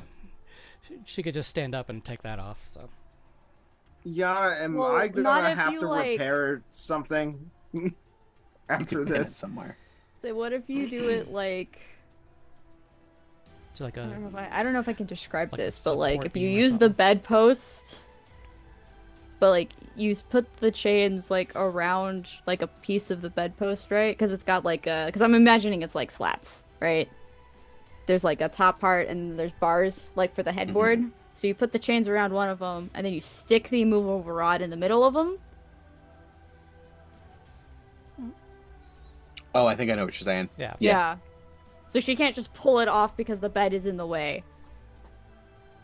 Yeah, you Like, it's not literally have to foolproof. break the bed. Yeah, it's not foolproof, but It's it's doable. better than just the bed. Because I can't imagine that there's nothing like that. Like, And you're gonna do this in what room? In your bedroom? I mean, if she wants to figure out how to jerry rig this any other place, but like, Riss is assuming that we're still kind of going like, girls in the bedroom, boys in the Yeah. Yeah. other place. Ivor is fully prepared In the living for room. repairing Also, I know mending. whatever's. I think. Yeah. I think I know Do mending. you? Hold on. Can you I do do. mending? Oh, no, I don't. Apparently, I don't know mending. Sorry, wrong character. Aw. It is an option. Vos has like 15 cantrips, and I just get used to having everything I ever need. Listen, whatever Yana's about to do, I'm gonna repair it. Yeah, so I'm not worried got about you. it. Also, Yeah. Riss doesn't really sleep, so like if their bed gets broken, it's not really the end of the world. Yeah. So, So, as the evening wears on, go ahead. Sorry, I wanted to. For the morning. Yeah, I'd love to get a batch of potions going. Yes, go for it. Give me a Yeah. wisdom proficiency. And I also wanted to do one thing before we officially go to Yes. bed. Of course. Ooh. If Yana doesn't do irreparable damage,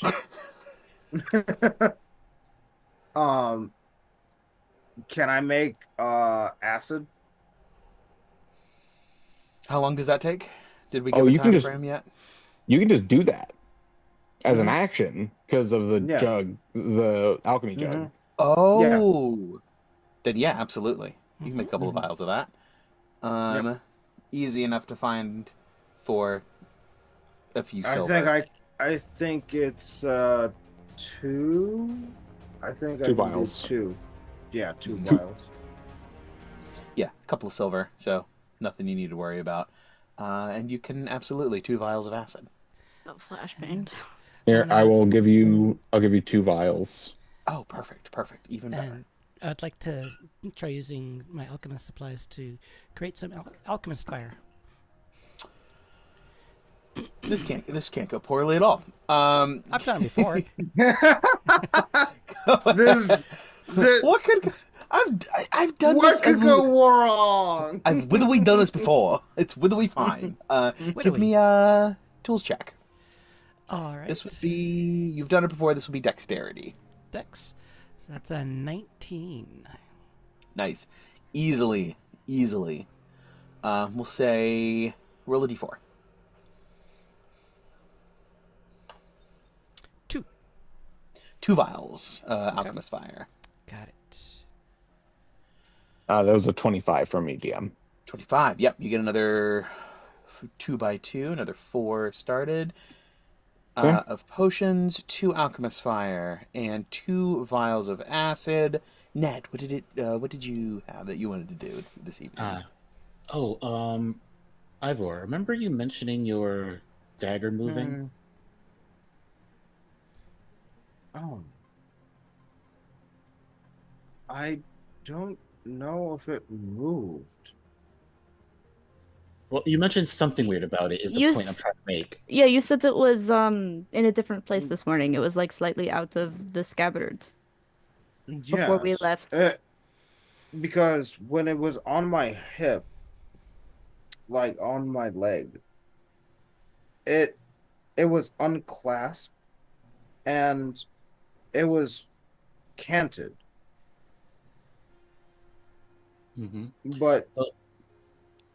I reclasped it and it didn't move thus far. Well, it seems So to. I'm weird. Actually, would one of you like to hold it?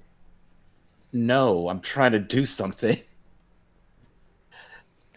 I don't think you're weird. I think potentially the dagger or something around it is. So, how about you set it here on the ground, and I just point to a spot on the floor, and I'll cast a spell. If something were to move it, we'd all hear a bell. And if he agrees and he sets it down, I want to cast alarm around it. Mm-hmm. Okay. And the rules for it are specifically there on the tabletop right now. Yes. So I cannot cast it on the object specifically. It has to be the area around it. Mhm. And I can name people who can touch it that won't make the alarm sound. So it'll be everybody who's in this home that I know of. So the party and Gertruda. Mhm. So yeah, it'll last for 8 hours, which is essentially a long rest if that's what it goes through.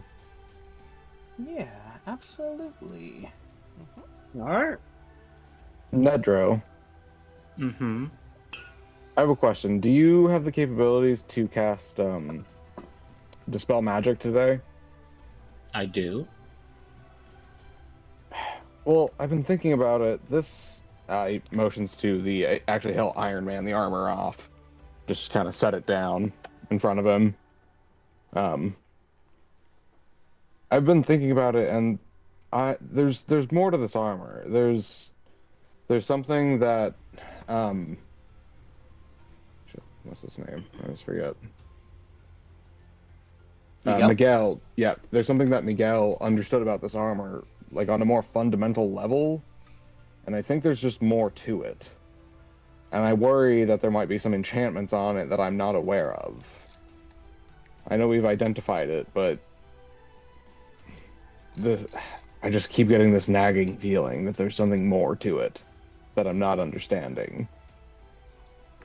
You do understand if it does and I dispel it, it would just remove whatever magic it has, which for all we know could be helpful to you. we won't learn more about it. It just wouldn't be on it anymore. Hmm. Also, that would, well, I guess we have enough money these days, but it would cost a diamond to do. Spell magic, really? Oh wait, not the spell magic. Sorry, I was thinking greatest restoration. Never mind that part. But if you're willing to, I could do so. Maybe set your mind at ease. If there were some beneficial property that I wasn't aware of, I would rather take the gamble of knowing what I'm getting rather than having some mysterious force protecting me.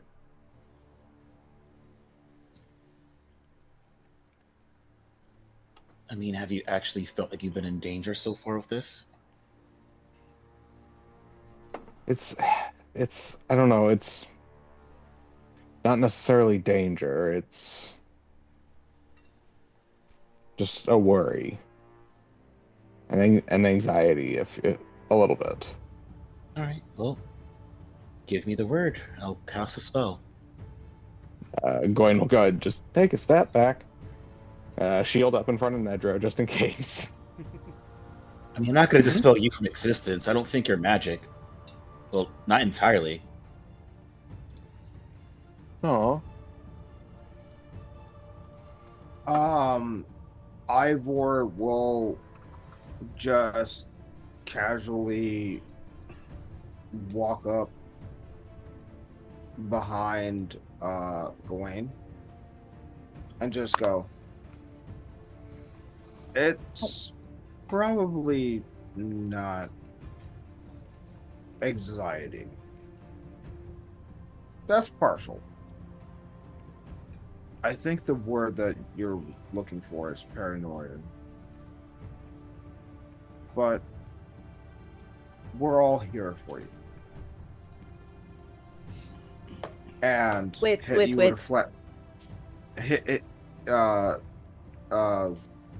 Ivor is going to hit Gawain with Blast of Genius.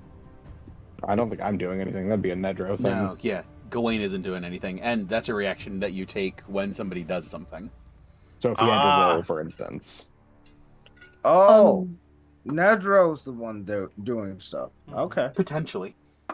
So, yeah, just wait until... You can hang on to that until somebody actually rolls a dice. Can you explain why you think the armor is weird?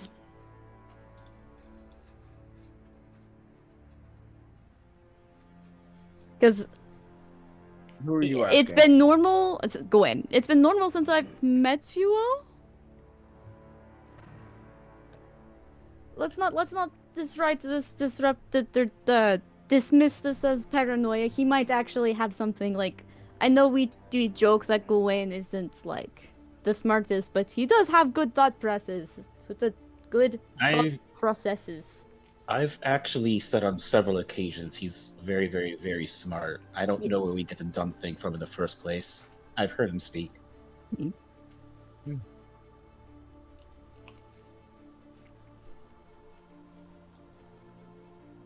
But that being said, please do answer the question, Gawain.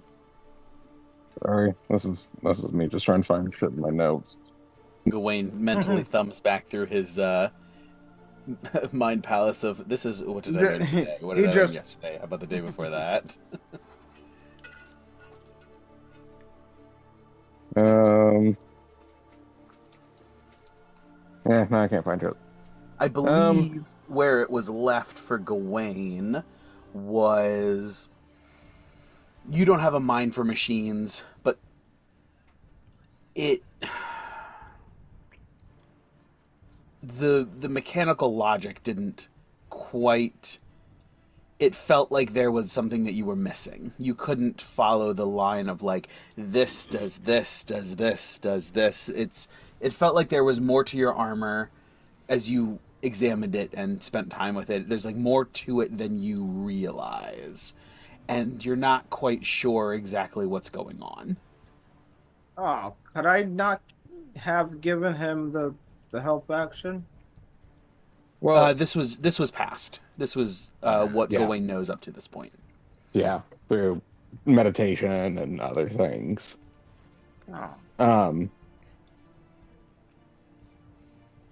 I kind of tried my best to explain that in general.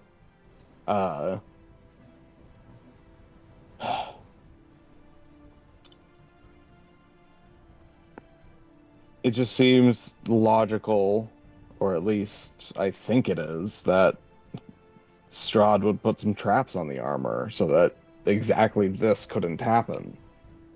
Or if it did, there were consequences.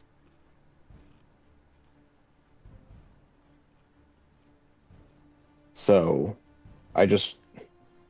Has Ivor, does it ping strangely whenever you cast Detect Magic? Did anyone identify the armor when you originally got it? Pretty yes, sure on the second one. DM, can I ritual cast identify? Yeah. Yep. Yeah, at this point, a ritual cast identify, ritual cast detect magic, just to give everything a once-over. Identify reveals it to be +2 plate. And detect magic doesn't reveal any... It is magical, but it doesn't have like a specific school. As detect magic allows you to detect if it's there, but Can I nothing in also particular. can I also ritual cast identify? Yeah. Identify +2 plate. Okay. Okay, so +2 plate. I tell this to the rest of the party. Yeah, that's kind of what we found out last time too. Mm-hmm. None of this information is new. Can I make an Arcana check? Because Gawain is paranoid. Yeah, go for it. Can I assist in this? Yeah. Can everybody do a I've- Arcana check? I've got a +8 in Arcana, so. We'll have Riss and Yana take the head on this one. Okay. So, yeah, Arcana with advantage from Riss. Unless you, Sarah, unless Yana wanted to roll her own. What's your bonus to Arcana? +13. You do it. Hey, I've only got a you do it. +8. Only a you plus do 8. it. Only a +8. I love this. Listen, I got expertise in one skill, and we all know what Riss's special interest is, alright? Mm-hmm. I'm also gonna go ahead for funsies and throw knowledge from past life on there. Okay. I think I have some. Hold on, I need to check. Teamwork make the dream Yes, work. yes I do. Yes I do. Y'all got it. It's already a good roll, by the way. I'm just trying to see if I can knock this over 30. Hit, mother. That dice is gone. Wait, can I throw a flash of genius on there? Yeah. +4. 38. 38. Arcana check. Yeah. Gawain feels like there's something weird about it. The magic isn't saying otherwise, but Riss knows that like curses don't ping with like detect magic and identify. So they're like, okay, let me just like look, see if there's a curse on it. Like, let me see if I can figure this out. Get my hands dirty. 38. Okay. Not cursed. Oh. Oh, no, Yes. never mind. Okay. Sorry, just remember that bards can actually give up spell slots to get back bardic inspirations. So I was gonna give a bardic to Riss just for fun. Can you do that level 1 though? Can you? Is that a level 2 thing? One moment.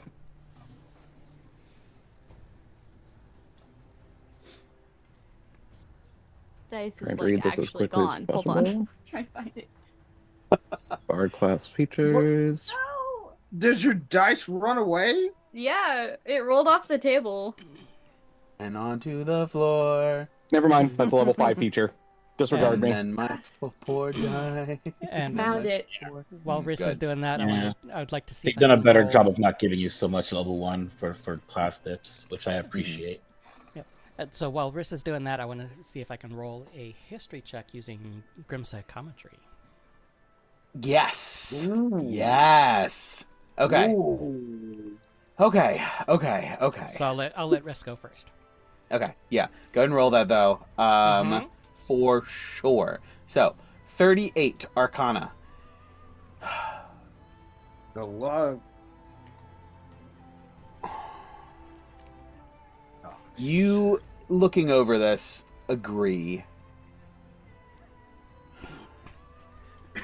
It feels like there's you know that there's something that's missing here.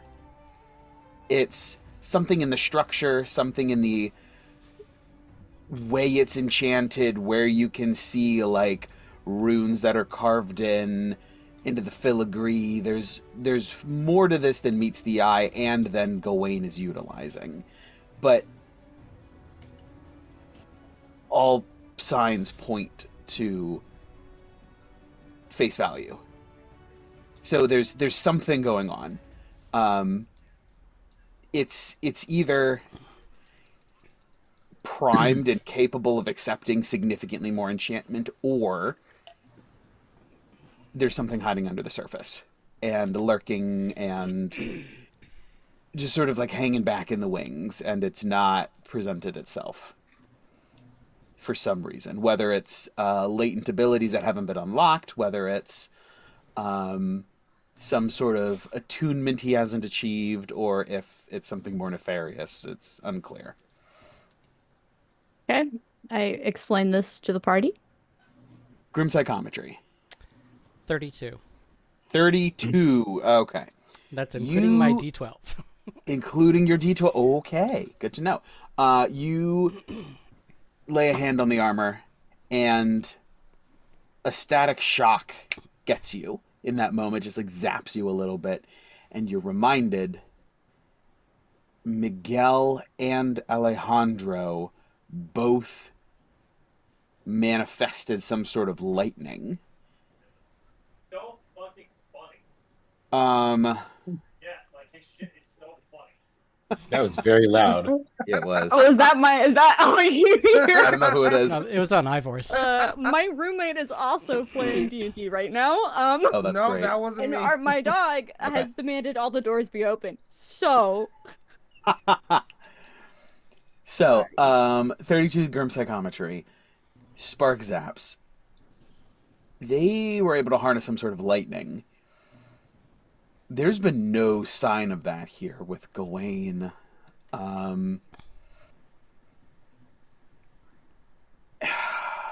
You're also... You guys have dropped a lot of stuff into this. Remind me what Grim Psychometry does. History check to recall information about the sinister or tragic history of an object you're touching or current location. Okay. Sinister history. I'm really fighting to see if I can stem this flow of information, because this feels like a lore dump, and I don't want to, but I don't think I can say no. I don't think I can get around it with Grim Would it be better Psychometry if- specifically. Would it be better if it was a 35 or a 36 in this case? Because I think Ivor still has Flash of Genius left. Oh, shut up. All right. 30 plus. 30 plus. Has connected brief visions. Dang. Curse you, Matt Mercer. You get a zap and you're reminded of the lightning that these two generals have wielded. And you also see... You see when Miguel and Alejandro were first conscripted. You see, in a dream sort of like bursts, these mortal figures thrown at the feet of an old old looking Strahd. It's like when in Underworld, when the vampire lord is awakened. I have a picture of it here if anybody hasn't seen it. Like He's been old asleep for a while. Yes. Victor. Yeah. Victor, yeah, there it is. Can I copy? There are many doors, Ed boy. Whatever, that's fine. Story time. Sort of like this. And sort of... Sorry, did you just say the sword of Legolas? No, sort of like this. Okay, sorry. The sword of Legolas, yes. Also known as Orcris. Is it Orcris? I don't know. Anyway, I could be wrong. That was Thor and Oakenshield sword. That's right. Well, that's the one that... I was right then, because that's the one that... Because Thorin had it, and then Legolas got it in the Hobbits. Okay, cool. But he has his two swords. Anyway. Yes, so... an old, decrepit, recently awakened Strahd, looking like Victor from Underworld, and a smile just peels across his face, revealing a fanged mouth, and it sort of like fast forwards through as they drop to the floor and exsanguinated, and Strahd raises them, siring them as vampires, and he restores him. He restores a bit. He looks more humanoid. He looks less decrepit, and these armor suits walk themselves into the room and open up as Miguel and Alejandro stir and rise, and Strahd orders them to take their armor, closes around them, and it almost like just lightning arcs across it, and Strahd instructs them that this is one of many boons that he will give them, and this armor is incredibly powerful. It's been in his family, and it will serve them well.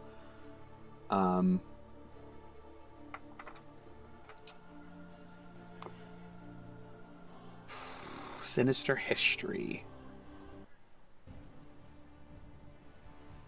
Yeah, so all of the... And that fills in a puzzle piece. If you pass this along to Gawain, this will fill in like a bit of the puzzle piece of like, okay, there's internal structure, it's capable of moving itself, it holds itself upright, this thing is capable of animating itself. Okay, from that little bit, because they walked. The armor walked into the room without a person in it. Would I understand it to be construct related or magic related? Construct related. Sort of a little bit of both. It would be considered a creature type construct. Okay. So, as I touch his armor and feel that static shock, all of this transpires within the fraction of a moment of that shock, and I pull my hand back. Ow! That armor, lightning, it walks on its own. I think it might be dangerous for you. May want to... I'm not sure if it's construct or magical, but I'm not so sure you're safe in that thing. Ivor, you hear construct and you immediately think of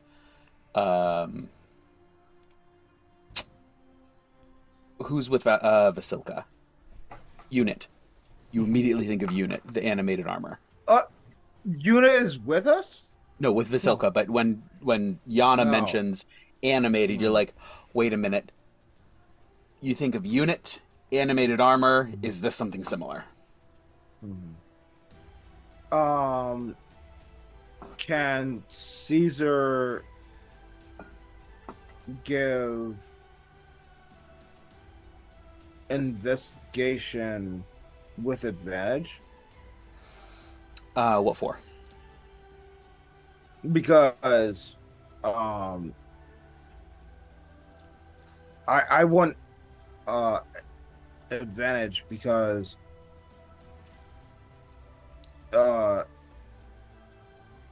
Cesar has it, like, how do I explain this? Experience with unit. Oh, I'm sorry. My question was more: what are you rolling? Like, what are you seeking to learn that you want to roll investigation? What's the question behind that? Is this similar to? Oh yeah. It strikes a chord. It's obviously different. It's not exactly a 1-to-1, but it's enough that you're like, it has a similar. It smacks. It rhymes. Similar vibes. Okay. Could Gawain be wearing a suit of animated armor that is just lying in wait?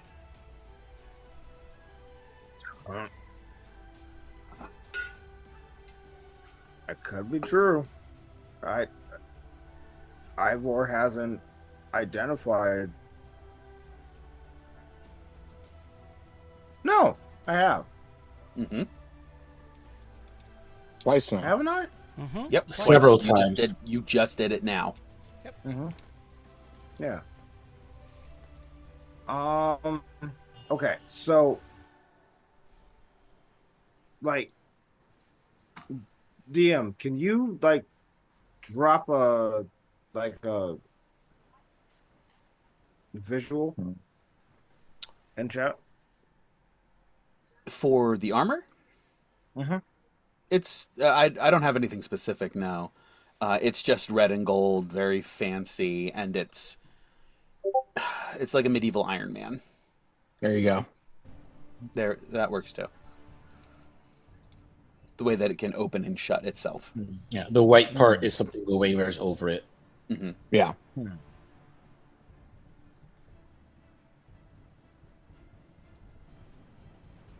Okay. I am going to follow Gawain very close second if he's going first. I think I'm just gonna turn to Nedro and Riss and Ivor being the, arcane experts. So do we want to try to dispel this, or should we leave this for now? I mean, if it's a construct, I don't know if there's anything to dispel. Can you dispel a suit of animated armor? Mm-mm. It's Well, not a. it's a Dispel magic creature. specifically targets. Spell Oh, effects. Yeah, this is a if it's a set of animated armor now, it is a if it's specifically a construct, it would now be considered a creature, which means that spells affecting objects no longer work on it because it is sentient, like a goblin. It may not be the smartest, but it does technically have some level of, I don't want to say personhood, but Like Cesar. yes.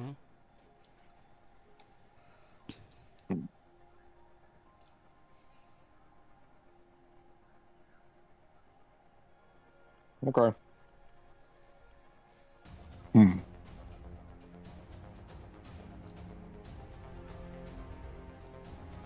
Although with that information,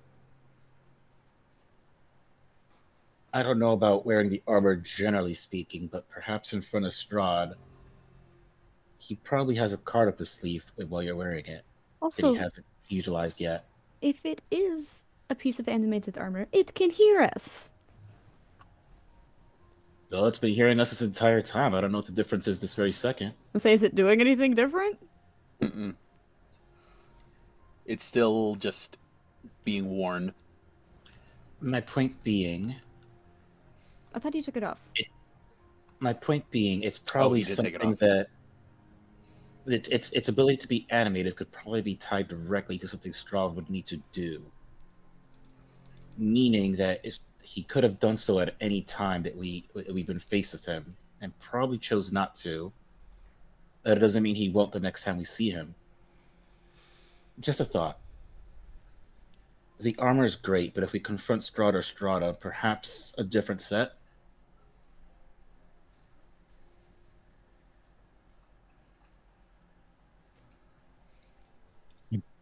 Perhaps. What is still? Well, the only main issue is I gave my set to Lex. We kind of rebuilt him out of it. Put a shot. Ivor put a shotgun in his arm. Oh, yes. Yep. Which I'm hoping is not the arm he lost. No, he maintained the shotgun arm.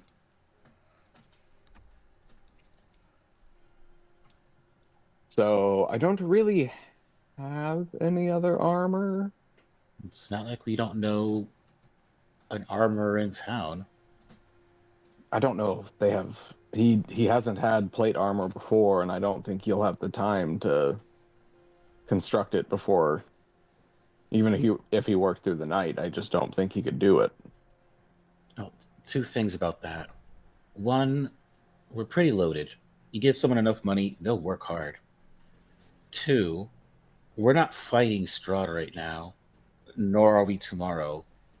In fact, like I said, I think if we bring him back, he'd probably let us go simply for bringing him back.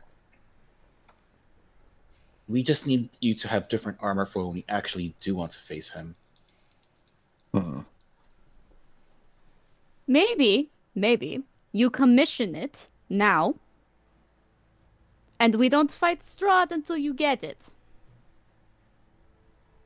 We still need to do the Strahda thing as soon as possible before more people die. No, yes, but I'm saying like maybe in the morning you just go and commission a new set.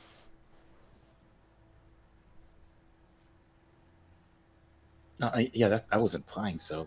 I think that's the best move. Mm-hmm.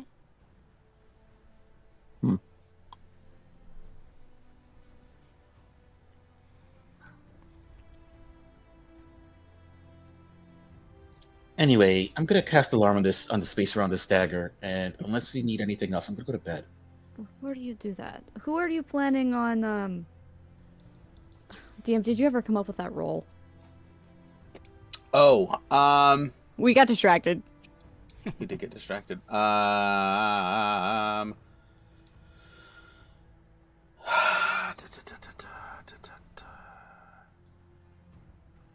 don't know that specifically that question is something that you would be...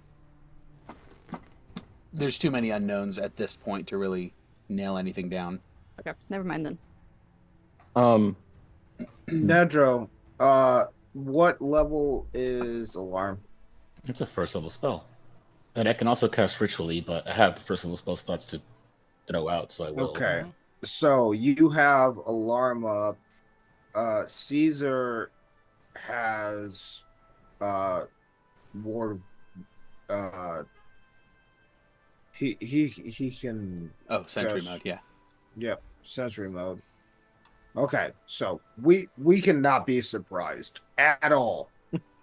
So you're going to have the Caesar let us know if someone goes for the dagger then? But of course. Ivor, I disagree with you. We can be surprised by so many things at this point. And we probably will yes. be. At best, this pretty much just lets us know if someone is interacting with it. Whether it's doing its own thing, I don't think that will... Well, we'll see.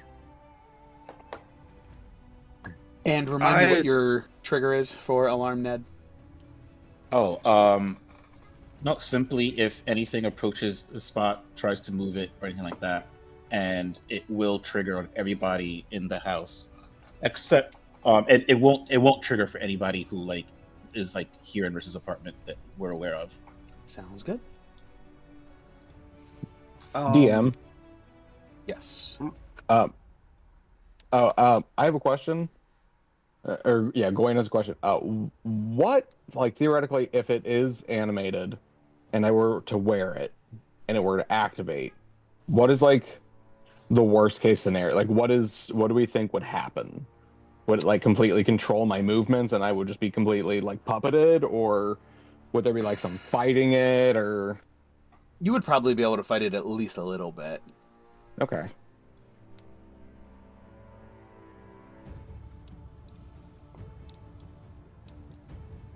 Oh, and Casey,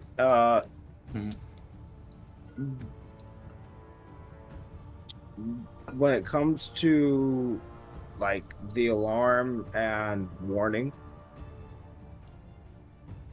we pretty much got everything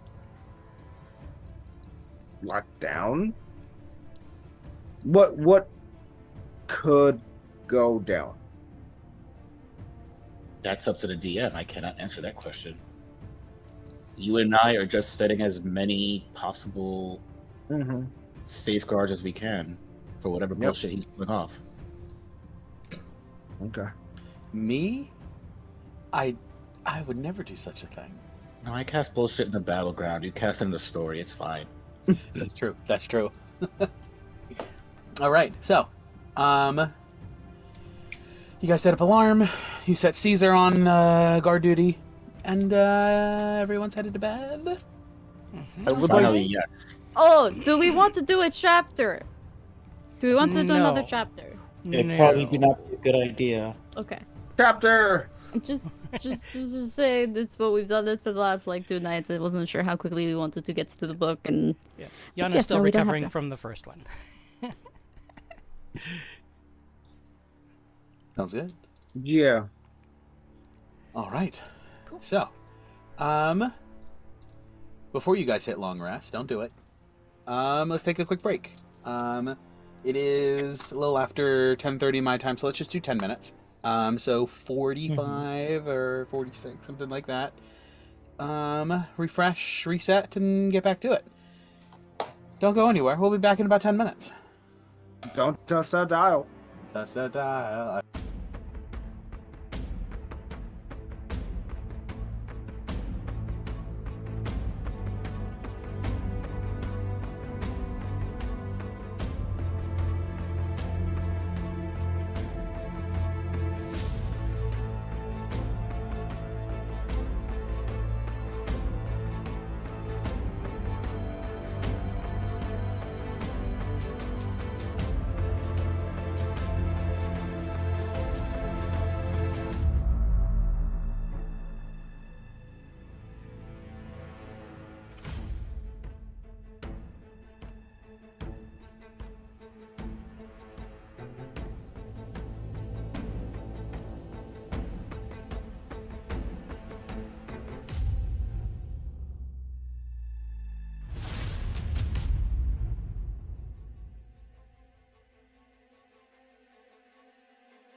Hey, welcome back, everybody. Yeah.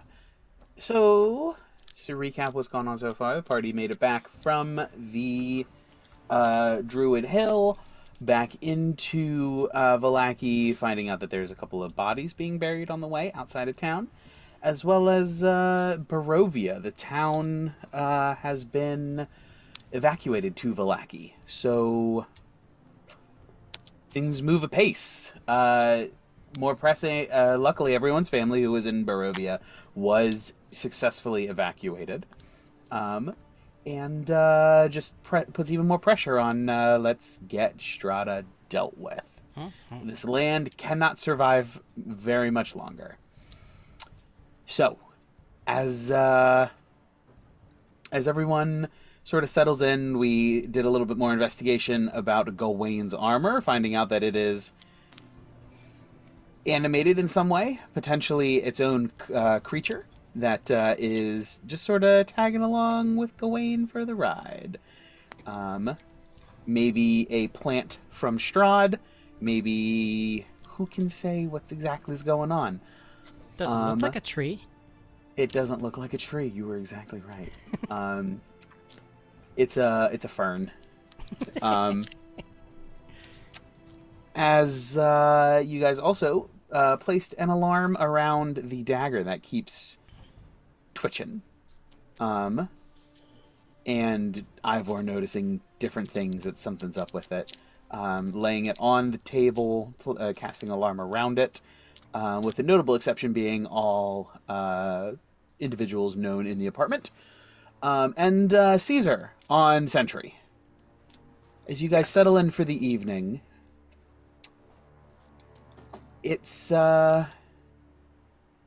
within the first hour. Everyone is asleep. But Caesar's conscious. Because Caesar's always conscious. Mm-hmm. And you My see favorite boy. Caesar sees Riss just sort of nonchalantly slink out of their room. And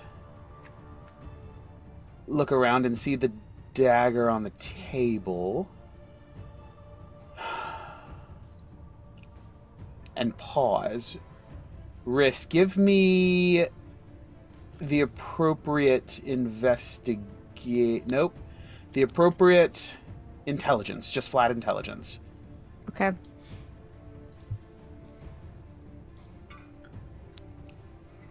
Would they not just use the thing that we talked about?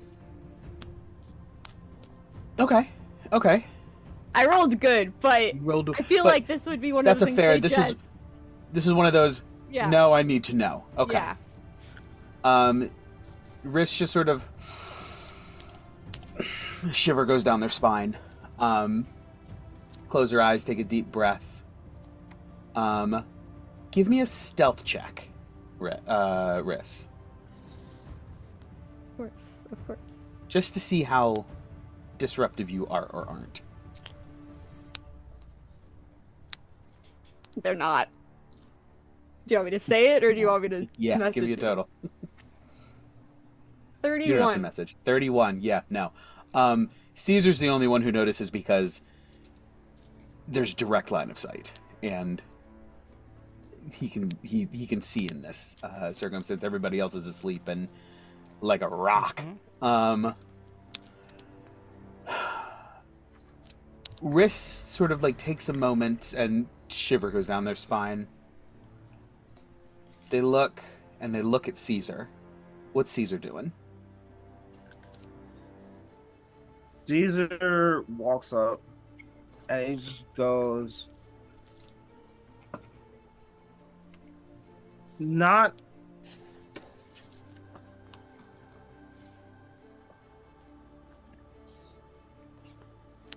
he like his eyes turn and he goes, Auntie, are you okay?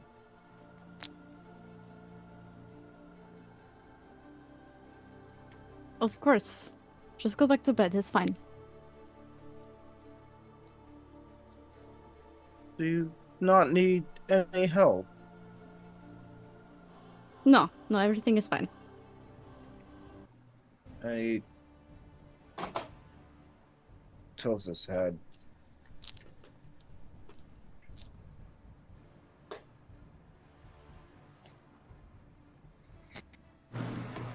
Is there anything that you want to talk about?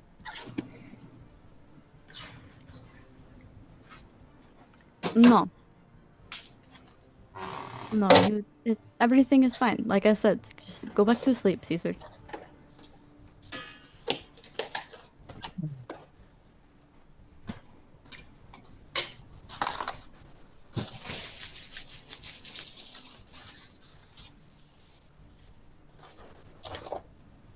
Can I have Sleep. Gawain, Ivor, and Ned give me a perception check with disadvantage because you guys are asleep?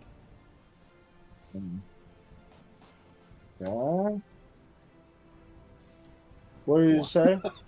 Like a log, Gawain is down for the count.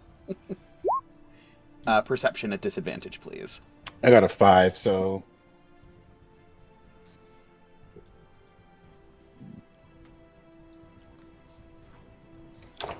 5 out. Oh, 16. 16. give it to him. I feel like that's That's rare for me. it's 'Cause not it's not exactly a stealthy, like nobody's like whispering. It's hushed, but it's not like This is my baby boy. yeah. Yeah, no. Plus you hear him moving around and you stir, you're like, what's going on? You start to you come blearily to consciousness and you see Riss just sort of talking to Cesar. As Caesar asks them this question,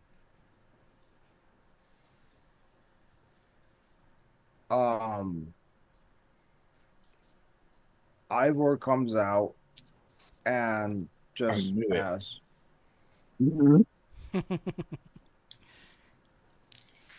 "Isn't this view kind of peculiar?"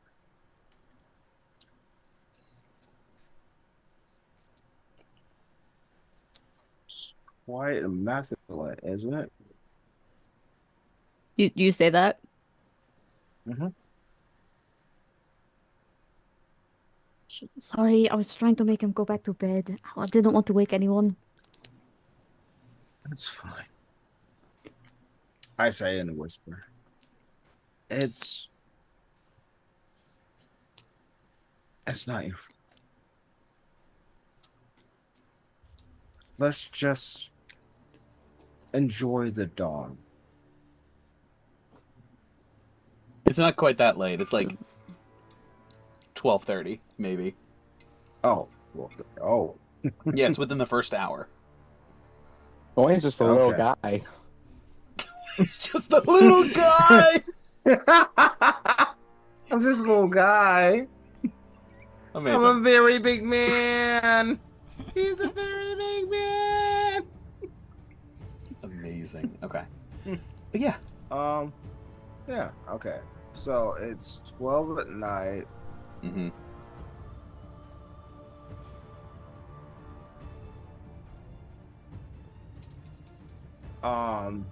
I just tap rest on the shoulder and They kind of say, pull Yeah. away a little bit. "Oh, sorry. I just wanted to get your attention. I just wanted to let you know. If anything happens, you have my full support." Of course. We're friends, no?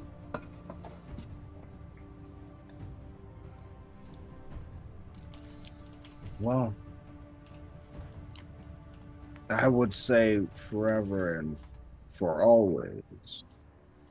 That's what I have in my head. But do you feel the same? Of course.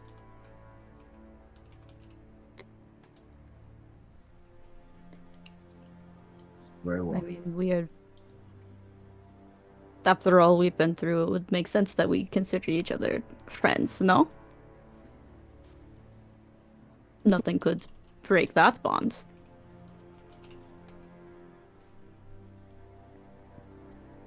I appreciate that. If anything bad happens to you, I'll be there. Of course.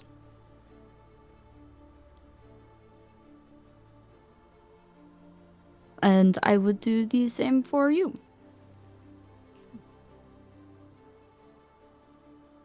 Cesar. Walder. And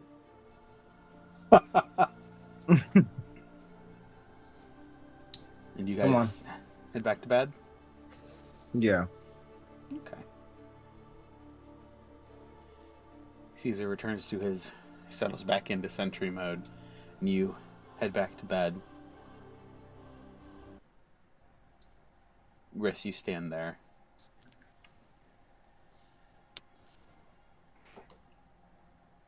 Just sort of staring Caesar down. And you listen until Ivor's breathing falls into a pattern and you can hear that he's asleep. Caesar is still outside of the tent. Oh no, you Still guys are in the sentry apartment. Yep, apartment, buddy. mode. Oh, okay. Yep. You guys, that's okay. You guys are inside. And he's just keeping an eye on the room with the knife. But yeah, with It's Ivor... the same room that all the guys are in, by the way. Yes, this is the same room that all the guys are in. So basically, he's in the kitchen right now, staring at a knife on the ground. Mhm. Yeah. Just staring at it. Just. After a moment, once Ivor is back to sleep, Riss goes and picks it up and takes it and moves to leave. Is Caesar going to let it go, or is he going to wake everybody up again? No, like he'll be like, no, Auntie, authorized.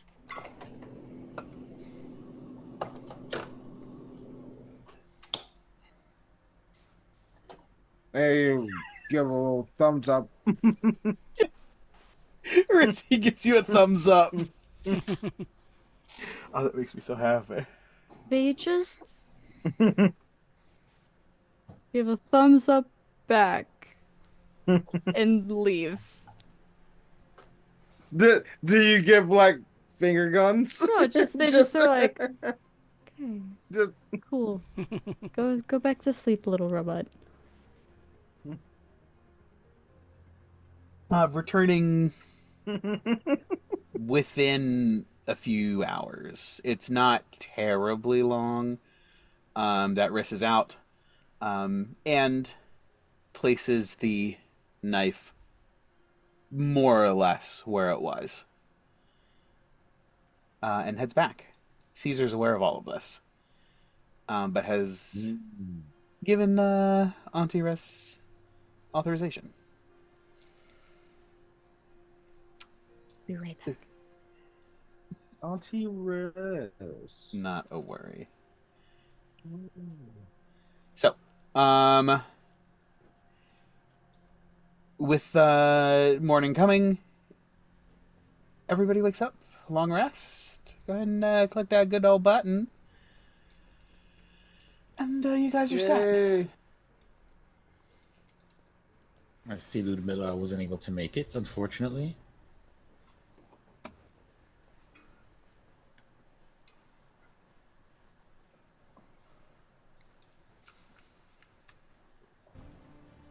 Oh yeah, that's a good question. Was Ludmilla not able to make it then? She didn't arrive overnight. Oh.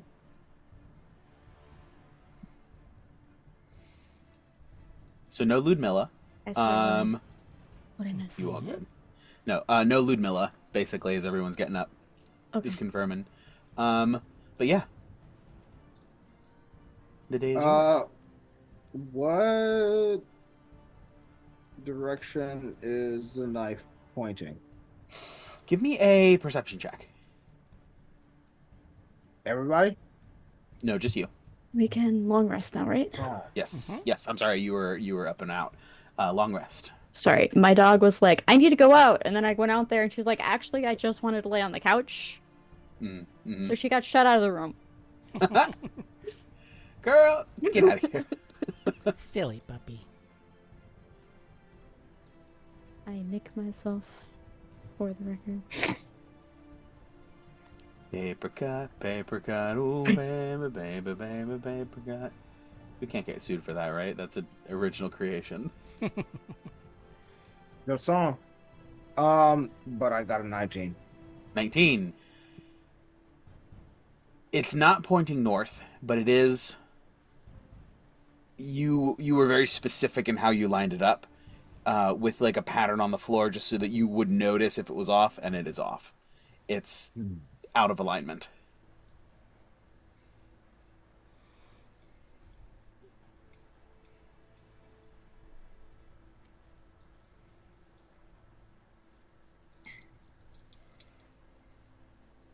So, Ivor,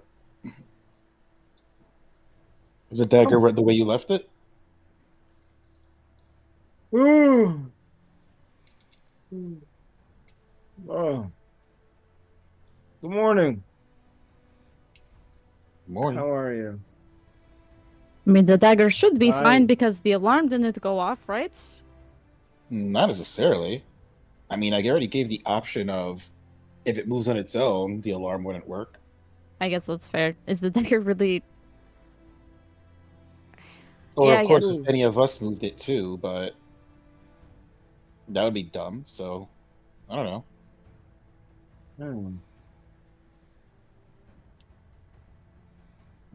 Caesar, did you see anything?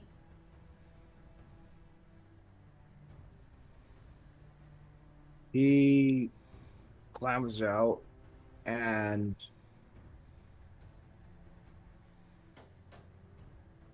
just says, only family. And then he starts setting the table for breakfast. Ned, give me an insight check. You know, I'm not good at those. D- I you- literally only have one skill in this game.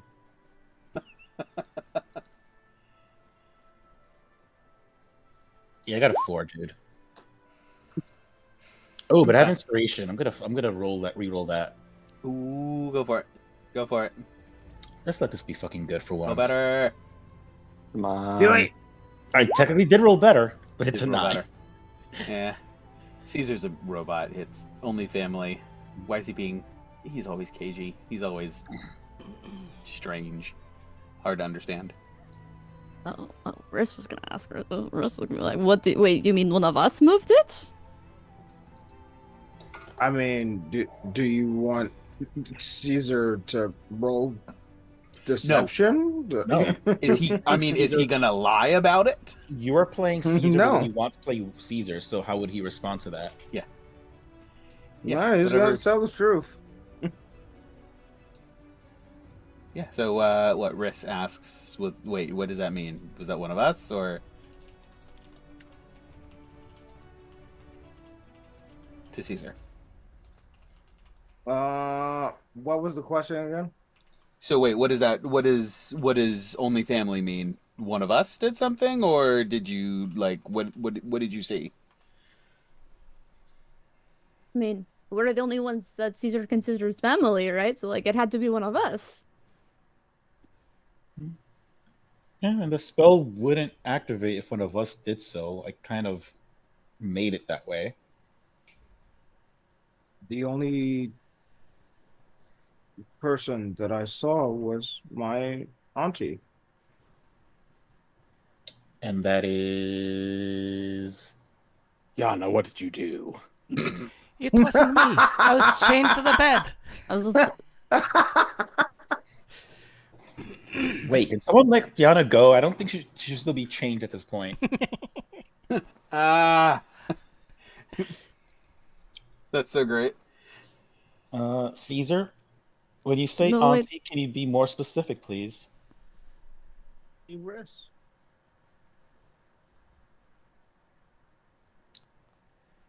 And Nedro turns to Riss.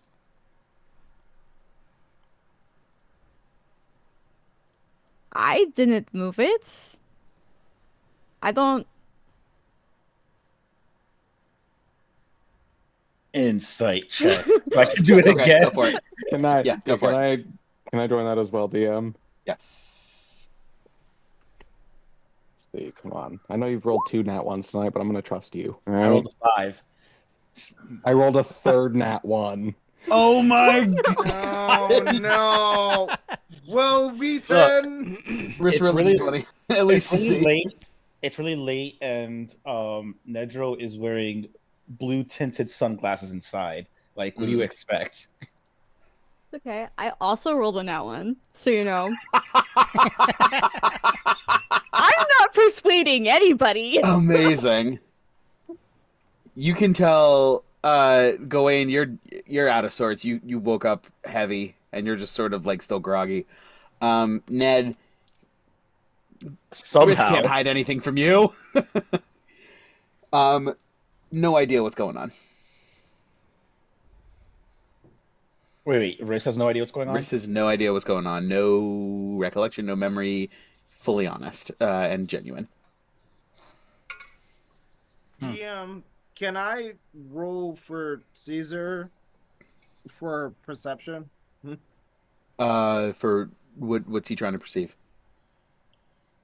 To really see who the fuck is moving the knife.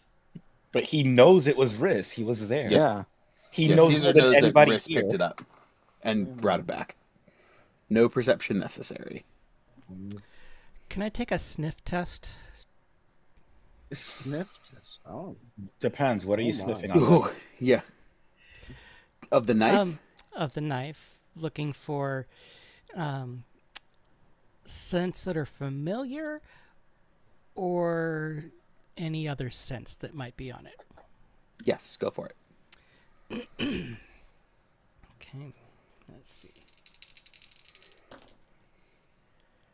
Let's see. So that is a 18.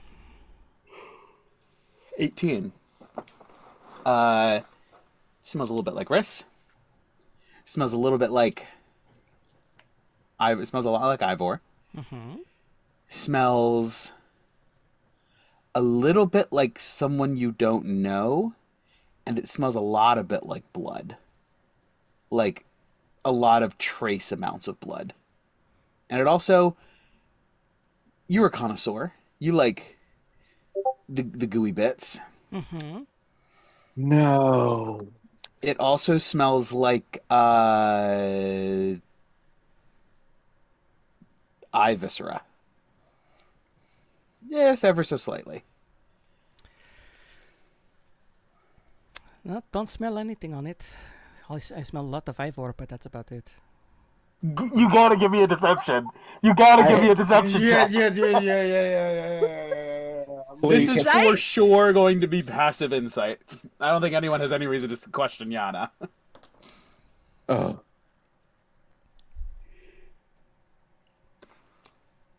What'd you get? What'd you get? Natural 20. Natural 20. Yeah. Nothing. Clean as a whistle, guys. For my edification, who is that person? Ivisra? Eye viscera is Eye like- viscera. like the skin around eyes. Yeah. Like Ivisra. The Okay. viscera. I see. Never mind. Visc. Yeah. Mm-hmm. Smells like an eyeball.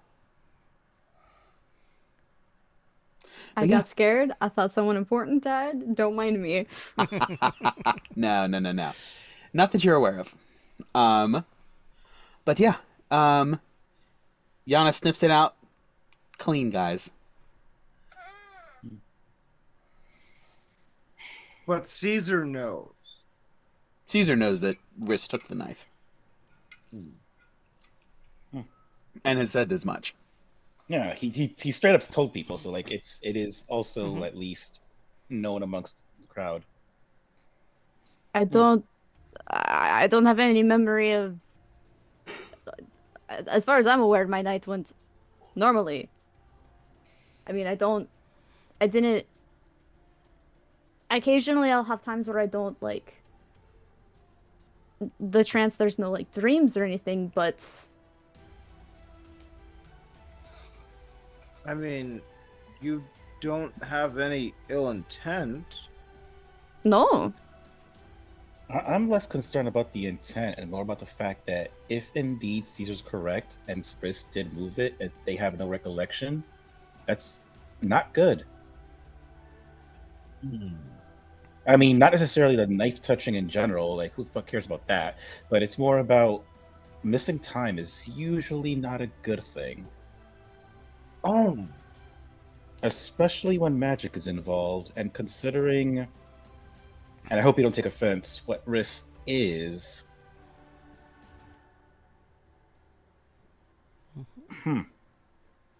what do you mean by that?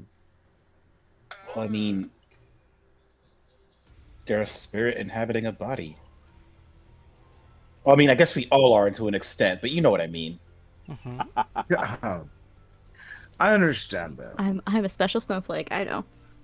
And Yes, I mean, yes, you know, you definitely are. It's Uh, Ivor. Riss does have a history of also. I mean, you said the voices have quieted down, but you also mentioned before. Oh, that that was. So, you remember the dream that like Baba Lasaga put us in, and then like after I died, I woke up in the dream. Yes.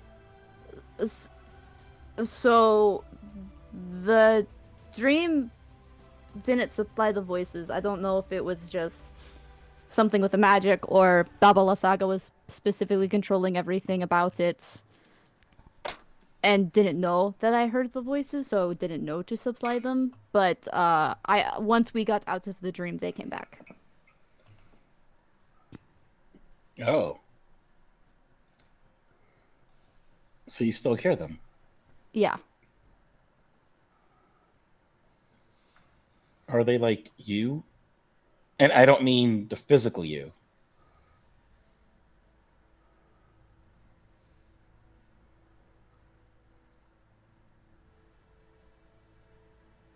No.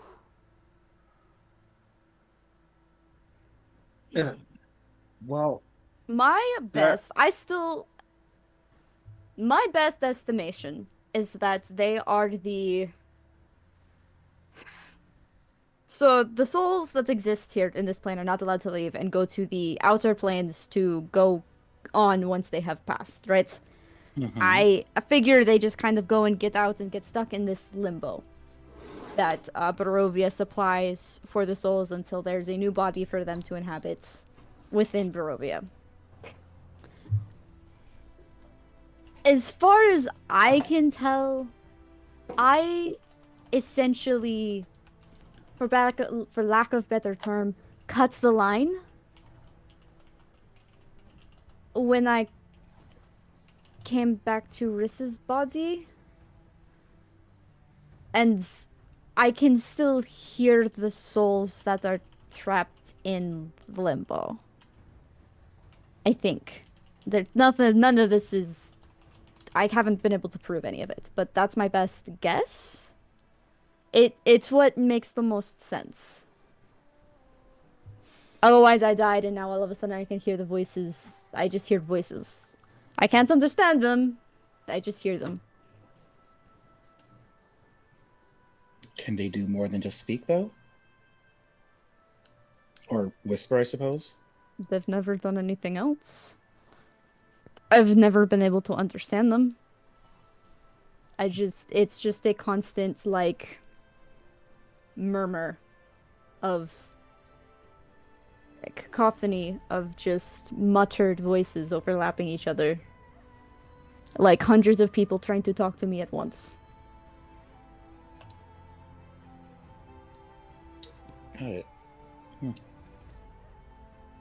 And you never find yourself missing time at all, generally. Apart from potentially Cesar seeing you last night.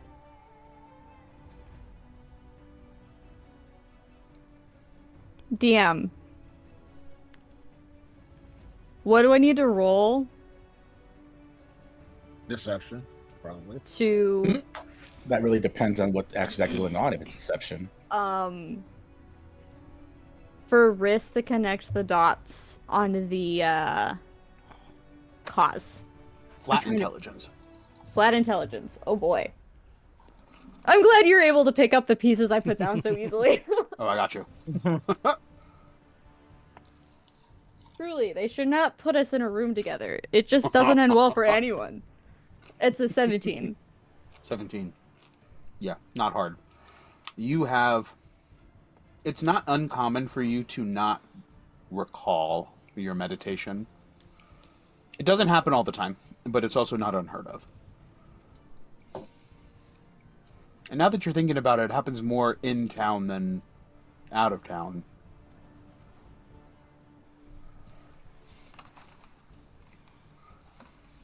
Well, this only happens, I think, because I can remember the times I'm awake, right? Well, that is not the right word. But when I am not in like my trance, I don't have any memory gaps as far as I can tell. Everything seems fine.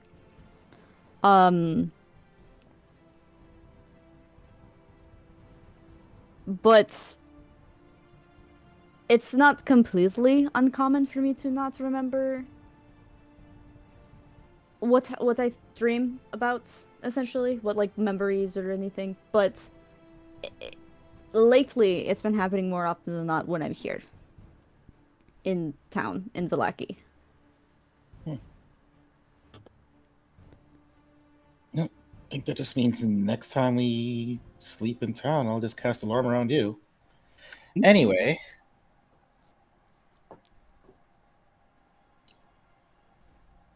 We'll add that to our list of things to do after we figure out this whole Strahd mess.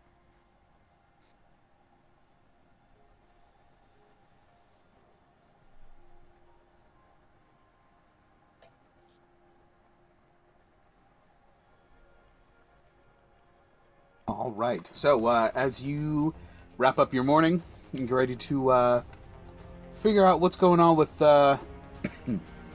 Ludmilla, she arrives. Or knock at the door. You presume it to be her. I got answer. She looks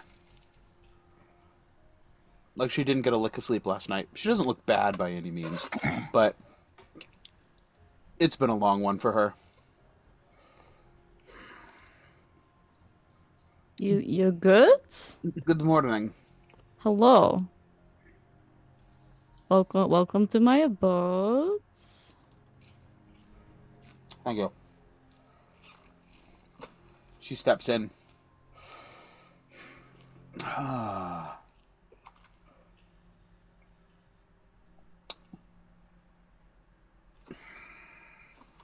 She's gonna roll an insight check real fast. She will? Yay! Wow. Holy water has not worked yet, guys. And she's gonna say, it's been a very long, long night. You don't happen to have a bite to drink, or someone you don't mind getting rid of, by any chance? I can assure you the answer to that will always be no. No, you Actually, don't mind, or no, don't do it. No, we don't have anyone in mind. We mind. Sorry, I look around. I'm not going to speak for them. I do mind, though. I mind. a very groggy Ivor will stumble over with the previous conversation. Um, and he'll see her and then just go, "You use sustenance, don't you?" I could use some, yes.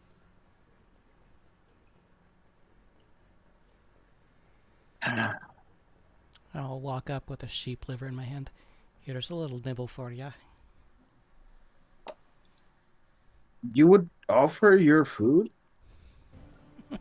It's about the most Thank she's you, going but- to get. No, thank you. Thank you, but no, thank you. I'm not. That's not my. Doesn't do it for me. Your loss. Yeah, Ivor, for your safety, please take a few steps back. I'm not at that point yet. I'm just. It is a long night, and I'm a little peckish. But it's fine. I'll make it through. Oh boy. Okay.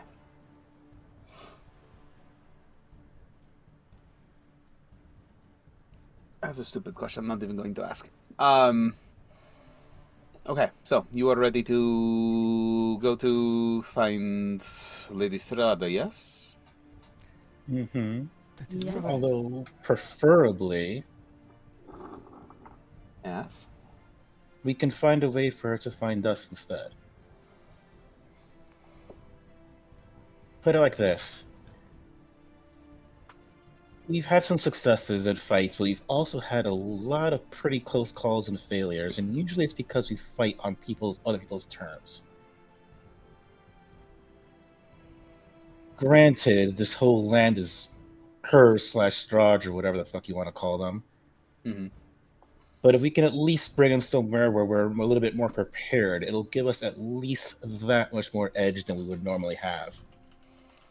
So then my question to you is, knowing Strahd, and by an extension, a little bit of Strada, what would be a way to get her to come to us? To come to you.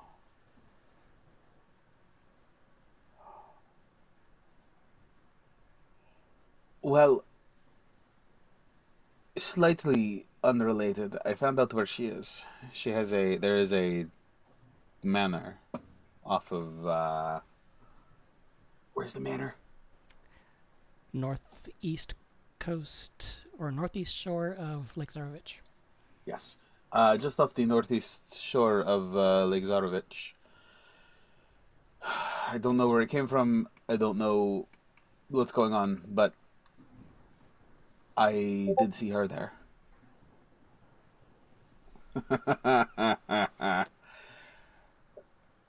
And yeah, it must have come with her.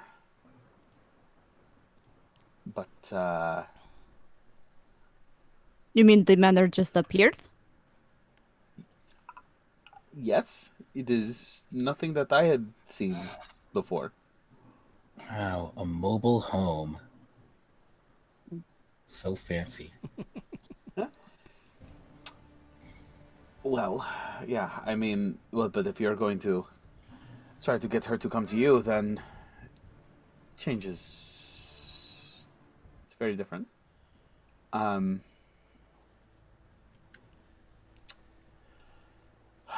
What would get her to come to you? I mean, Yana suggested something about the gems. Using the gems to lure her. I was concerned that if she's already connected herself to the land using the gems wouldn't be enough. possibly. I don't know that there's much that she wants for now that she has gone through these desecration rites, I mean, you could always try to play on her vanity. I know that is something that Lord Strahd has always been quick to anger. So Gawain was right. See, I suggested a saucy puppet show about Strahd, and I think it would make him/her mad. Mad, yes. You would a puppet show. You'd probably need more, but I think you're on the right track. I know hold we're up. trying to bring her to us because of the whole, like, fighting on our own terms and whatnot, but why not? I fear us fighting her at some arena that we planned, right? We drag her, we bring her to us, and we start this thing.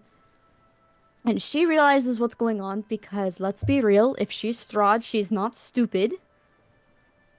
She realizes what's going on, and then somehow, let's say she has some backup plan that she can teleport back to the manor. Because it's her lair or whatever. I don't think we can stop that. And that takes that option out if we fight her there. I don't think those words made as much sense as I wanted them to make. Well, I mean, I think the alternative is to go to her manor, in which case that's an even worse idea. It's kind of a which way do you want to lose kind of situation, and which one gives us at least a bit of a chance over the other. True. Although, I do think one of our greatest advantages in this moment is that she doesn't know what we're doing.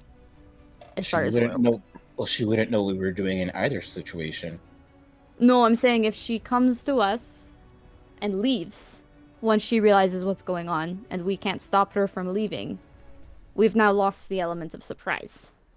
Right, but the alternative is going to her, doing the same thing, and she just leaves from there too. With the plan I'm attempting to propose, we can at least set up some things to prevent her from leaving because we're preparing it for her. True. Do we have something to prevent her from leaving? Well, that would have been part 2 of solving this.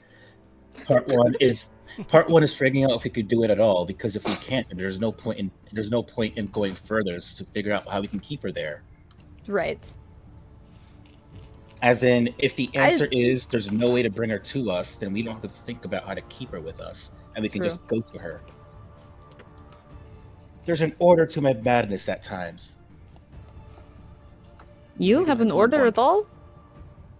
It's almost like you're doing your job. Unfortunately so. I'm finding out more and more that I was chosen for a damn reason, and it pisses me off. Which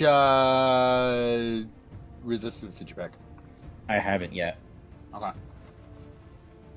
DM, I have a question. Yes.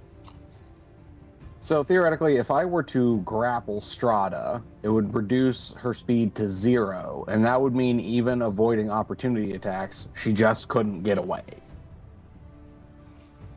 Correct. She would have a speed of 0. She need to break the grapple before she tries to move. Also, is grapple a saving throw now? I think it's still a contested roll, isn't it? Let me see. 2024. If it's a saving throw, I'm assuming that she has legendary resistance. Must succeed on a strength or dexterity save. It gets to choose, or it has a grapple condition. DC is 8 plus your strength modifier and proficiency bonus. It's possible only if the target is no more than one size larger than you and you have a free hand to grab it. Cool. Yeah. Okay, so never mind. Also, Risk, another question, since you know more about this ritual than I do. I know it takes time to complete the ritual. Does Strahd need to be there for the entire part, or just the very ending when we cast a spell? The whole thing, right? The whole thing? Yeah, it's not a long ritual. Once you get it started, She's going to need to be there for all 3 rounds. Yes, it's 3 rounds. So, all in all, it's less than 30 seconds.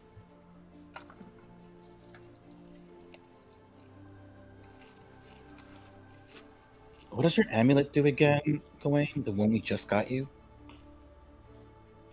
Oh, that might work. Yeah, no, you're right. Am I? 'Cause I do not remember what it does, so I don't know that. I right? still think we should credit the Wand of Hawktwood. I think we should do multiple things, to be honest. I think we're gonna do multiple things. He holds the amulet. It can paralyze vampires. It can whenever I try to turn the unholy, it is harder to resist, and it can create sunlight. But the paralyzing, if we can even paralyze for one, like 6 seconds, that would be pretty big. Well, it's another option. Well, here's one more to throw another wrench in there. If you kill her, and she reverts to her mist form, she will be able to get away. So you cannot kill her. You have to keep her in place. So just bonk and go is not going to be an option.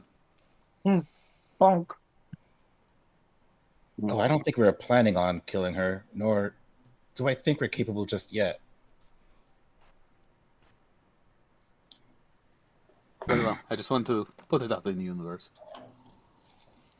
We appreciate it.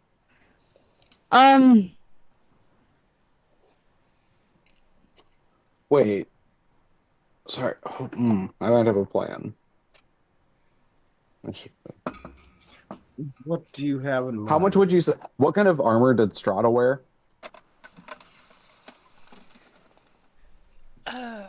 Leather, half plate. Let me look real quick.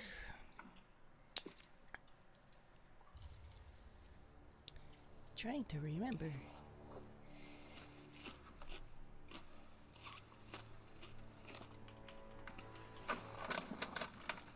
It does matter.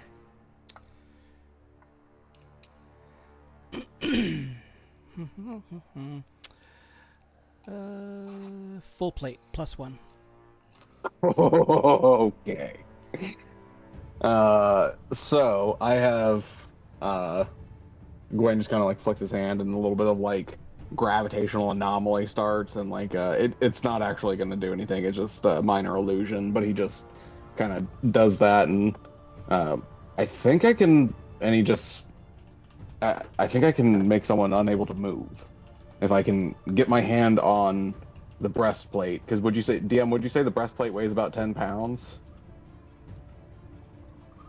Let's see.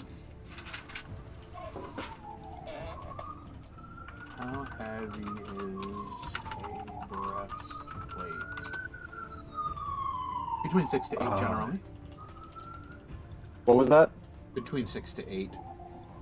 Okay. So, yeah, I have the spell Immovable Object. Gawain says, sorry, Gawain says Tidal Lock. But it basically, it works a lot like the Immovable Rod.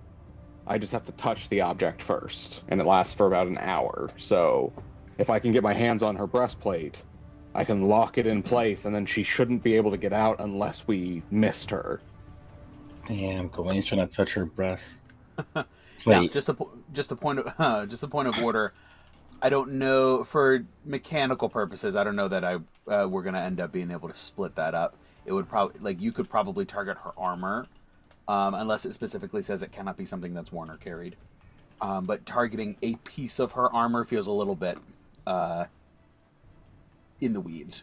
I'm not sure that just makes it better, though, right? Because, or does it have to be under 10 pounds?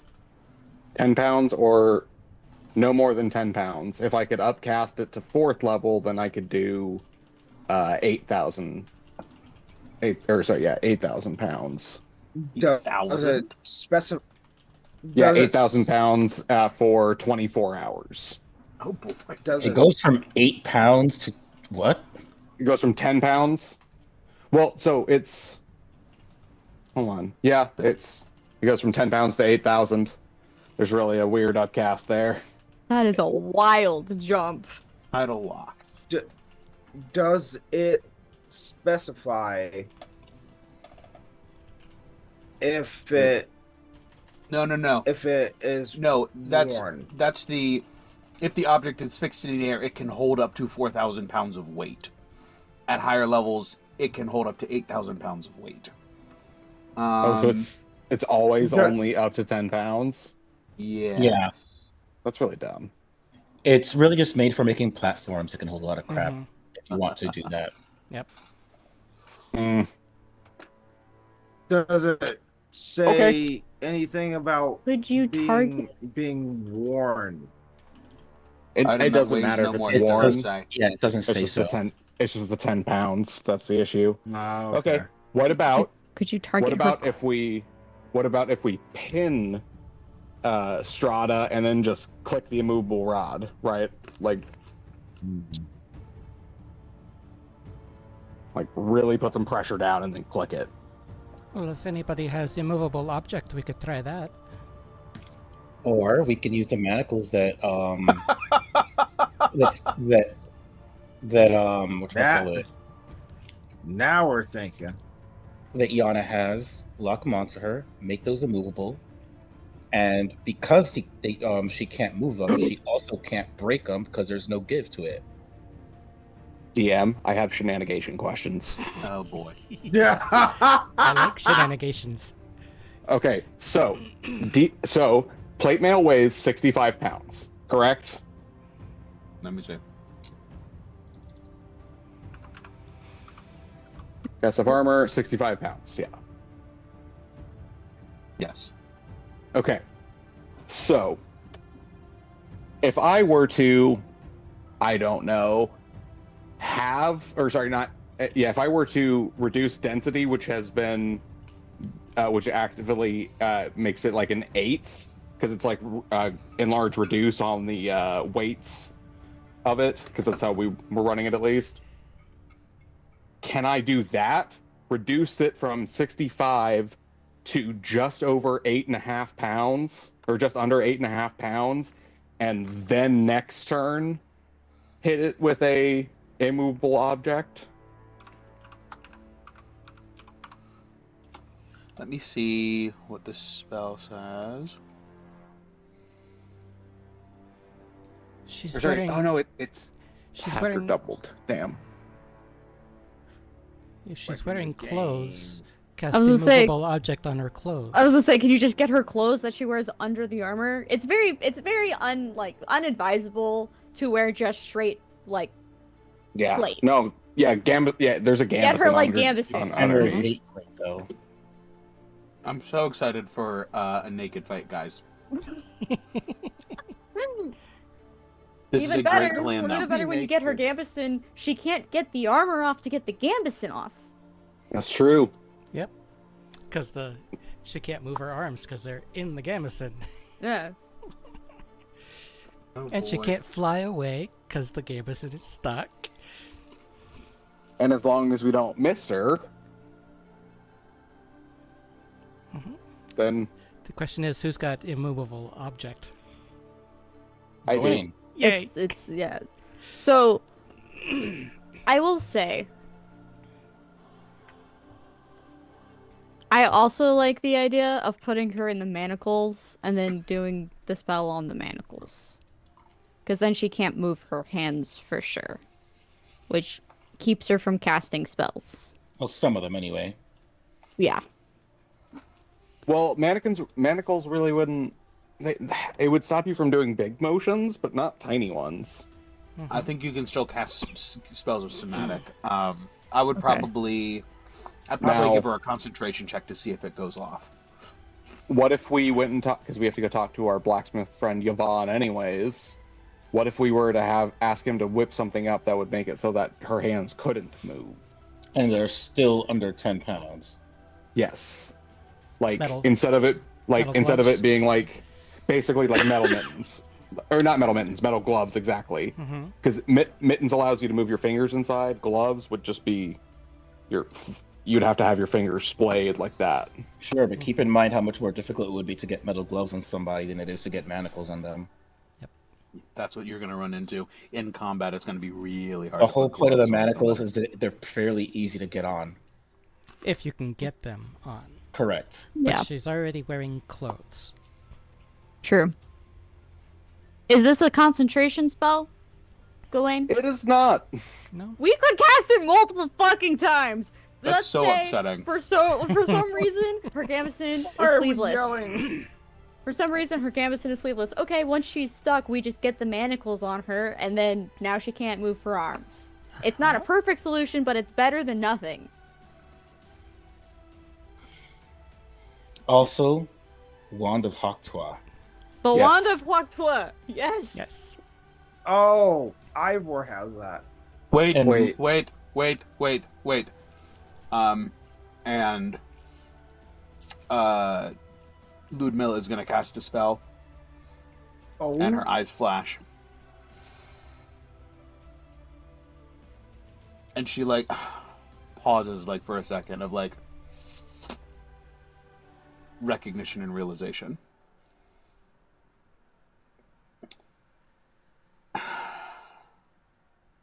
And she turns back to you guys.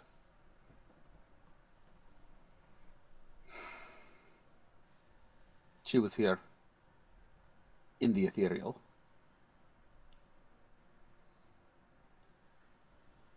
She Oh, just fuck. heard all of this.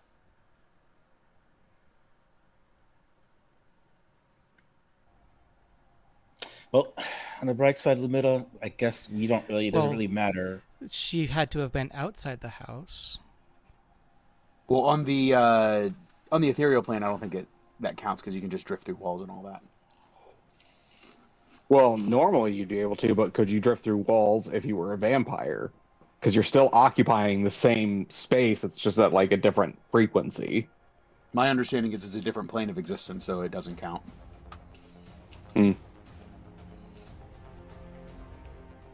Well, that's cheating. I don't know how much cheating? of this is Wow. actually avoidable. Like, realistically, what is she going to do? Not wear armor, not wear jewelry, not wear clothing. Like, it doesn't invalidate your plan. Yeah, but it's probably a moot point to try and draw her to us. Unless, of course, she's that cocky, and she might be. She might be, honestly. Strahd is, for sure. He senses a trap. His next move is to spring the trap. So she may come anyway. Cool. Quick question. I don't know how long she was listening, but she heard some That's of our easy. stratagems. That's how we get her to come to us. You know our plans. Come prove to us how bad, that's. I'm not the word person. I have. It's okay. Wait. We understand your meaning. Come show us how not worth it is. That we are trying anyway, or whatever. She still doesn't know what we're doing. Maybe. I don't know. Who knows when she's. We're not saying it. Shut up. Is she still You're here? not going to. Relax. Never mind. She's not Anyway. here anymore. No, I mean, very well, she may have heard at any other point that we've talked about this, but we don't need to talk about it right now. I'm just stating that. Anyway, somewhat unrelated. Ludmilla, if you were going to fight Strahd and or Strada, and you had the ability to protect yourself against a certain damage type, which would you choose? Singular. You're the one that would be the most important. Well, I mean, when Strahd hits me, he usually hits me with necrosis. I was I gonna was say, going to agree to necrotic just in case you get bitten. Then it's just because it has a lingering effect and it saps your strength for a time. I figured And as much. That's gonna reduce your maximum hit points. I figured as much, but I've also seen him use other things, so I wanted to make sure. Yeah, I mean, Strahd uses a variety of magics. But if I had to pick one, I'd pick that one just because of the effects it has. Come on, Tabby. Necrotic it is. And the spark turns black like the Darksaber.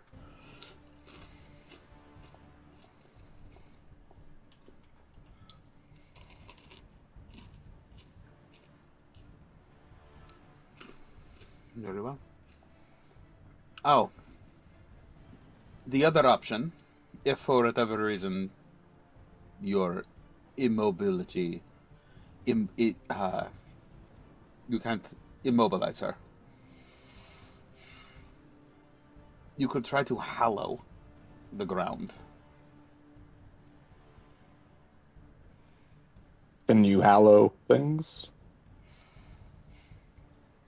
Maybe not hollowing the ground, but you can.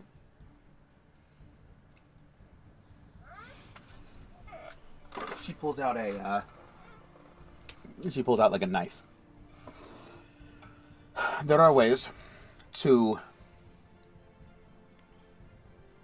imbue an object temporarily if you do not have the time or capability to make a full-on hallowed ground. You could hallow an area, or you could imbue this object with the same energies temporarily and use it to pin her down. Sort of like if you can back her into a corner and then get her somewhere. I don't know. The more I don't know if it's going to work as well as I initially thought it would, but it's worth at least having in your back pocket that you can do this. If you do not know how, I could bring you back instructions. It'd be nice to know, especially if, well, like once we actually need to fight Strahd. Because this would be, in theory, it would be useful against him too, right? Yes. We'll either keep him out or herd him, basically. Herd, not hurt. Although it would hurt as well.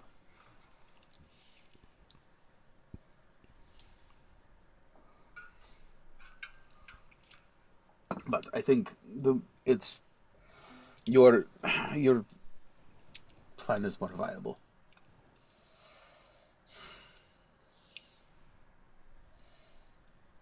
Very well.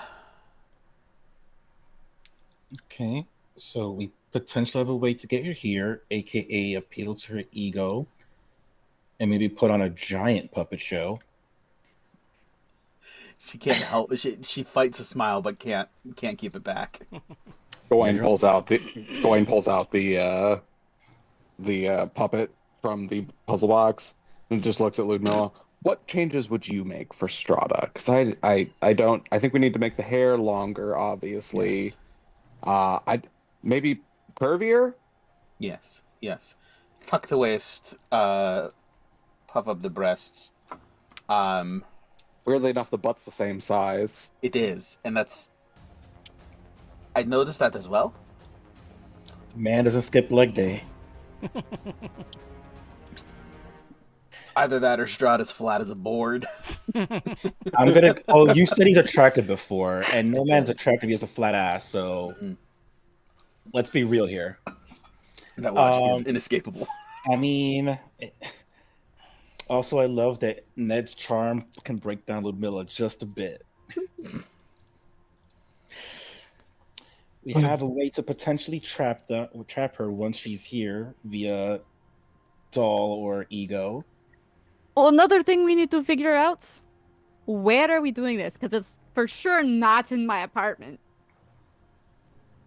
No, we should not do this within city grounds. There's always the fan over at the windmill. I have a way of getting her attention. Do we Or at really least- want to do this at a location near one of the old Fane's power?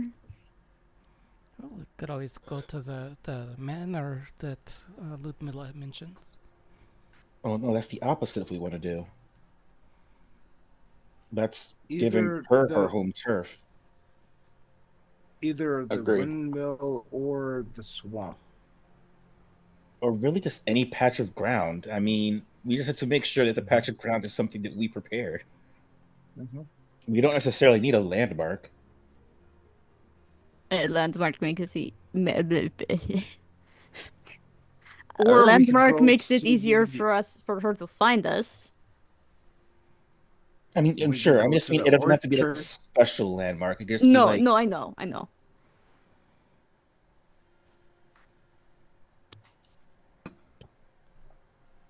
also, honestly, I think she can find us wherever the hell she wants. She just did. Yeah.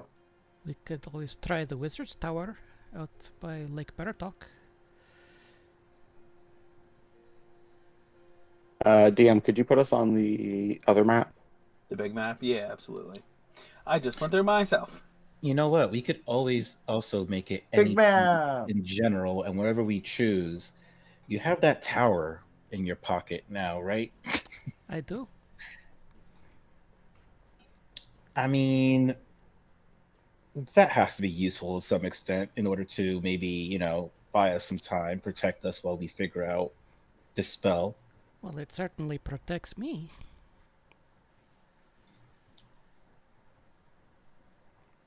Or anyone in it. Well, yeah, if you're inside of it, yeah, it's going to protect, but it just automatically protects me. We're still clear. She is not here.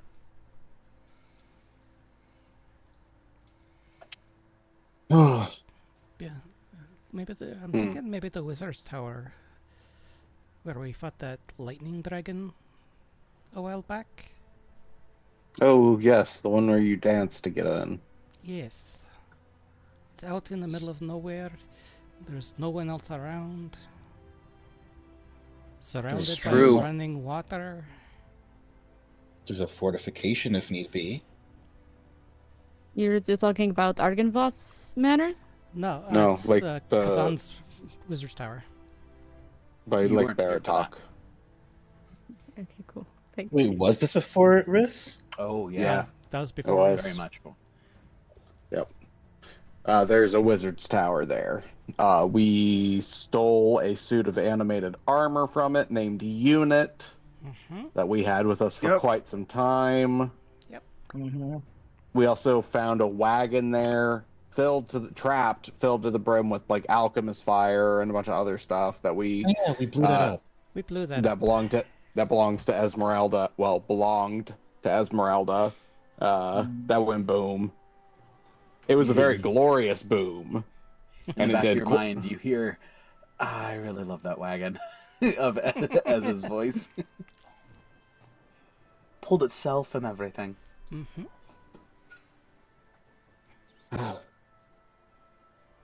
Um,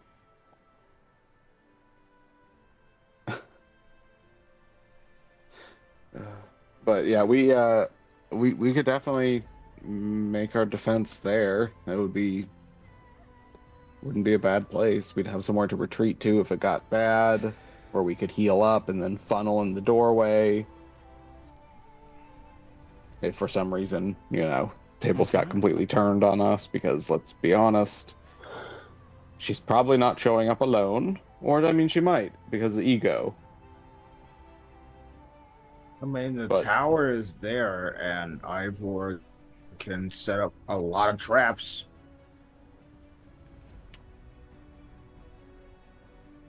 Lubilla? Yes. How screwed are you? Because she clearly saw us with you. She saw. I really don't. I truthfully don't know. I haven't seen much of her. She knows that I am collaborating, but I don't know that I don't know that I'm anything to her. Second part to that question. If we're successful, you'll have to be more careful, I suppose.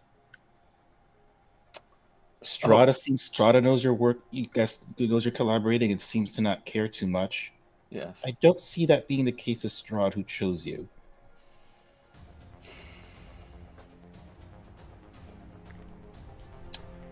You are right. You are right. I have not found any like-minded people in a very long time. I will have to cover my tracks more carefully. But I I'll mean, cover my tracks more carefully. we did know that. That's why we created the cipher. Yes. We haven't been using it as much because Strahd hasn't been here. Correct, but that doesn't account for when I come and see you in person. True. Which probably means we shouldn't anymore, for everyone's sake. And I'll remind you, I can make my spells miss.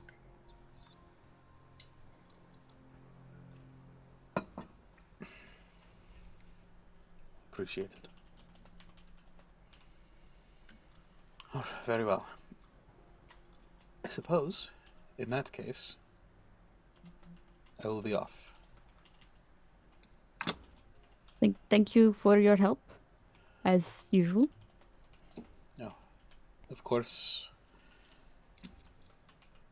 Very well. I will be nearby. If you need, just call. Of course. Very well. Good day to everyone. And she heads out, and goes through her teleportation rosary and disappears. So, with that, you guys are nailing down the final details, where you want to do this. You have an idea of what you want to do, just figuring out, okay, where we go, and you have a couple of irons in the fire for that as well. So it sounds like next week is gonna pull the trigger on it. So, Oh boy, here we go. yeah, here we go. Yeah. Mm-hmm. That seems like a great, good spot to end, especially for this week, with time and planning. So, without further ado, thank you to everyone who joined us live on Twitch, YouTube, Moonbeam. I appreciate it very much. We stream almost every Tuesday night, 8 p.m. Eastern, 5 p.m. Pacific, and whatever in between. Make it 7 Central, 6 Mountain, 5 Pacific. But yeah, 8 p.m. Eastern on the RPG Storytelling socials. RPGstorytelling.com if you need to find any of those. But thank you for joining us, and thank you to those of you who are watching the VODs here, as I've said earlier. So I appreciate each and every one of you, and always remember, you are the legend at the end of the Dragon's Tale. Good night, everybody.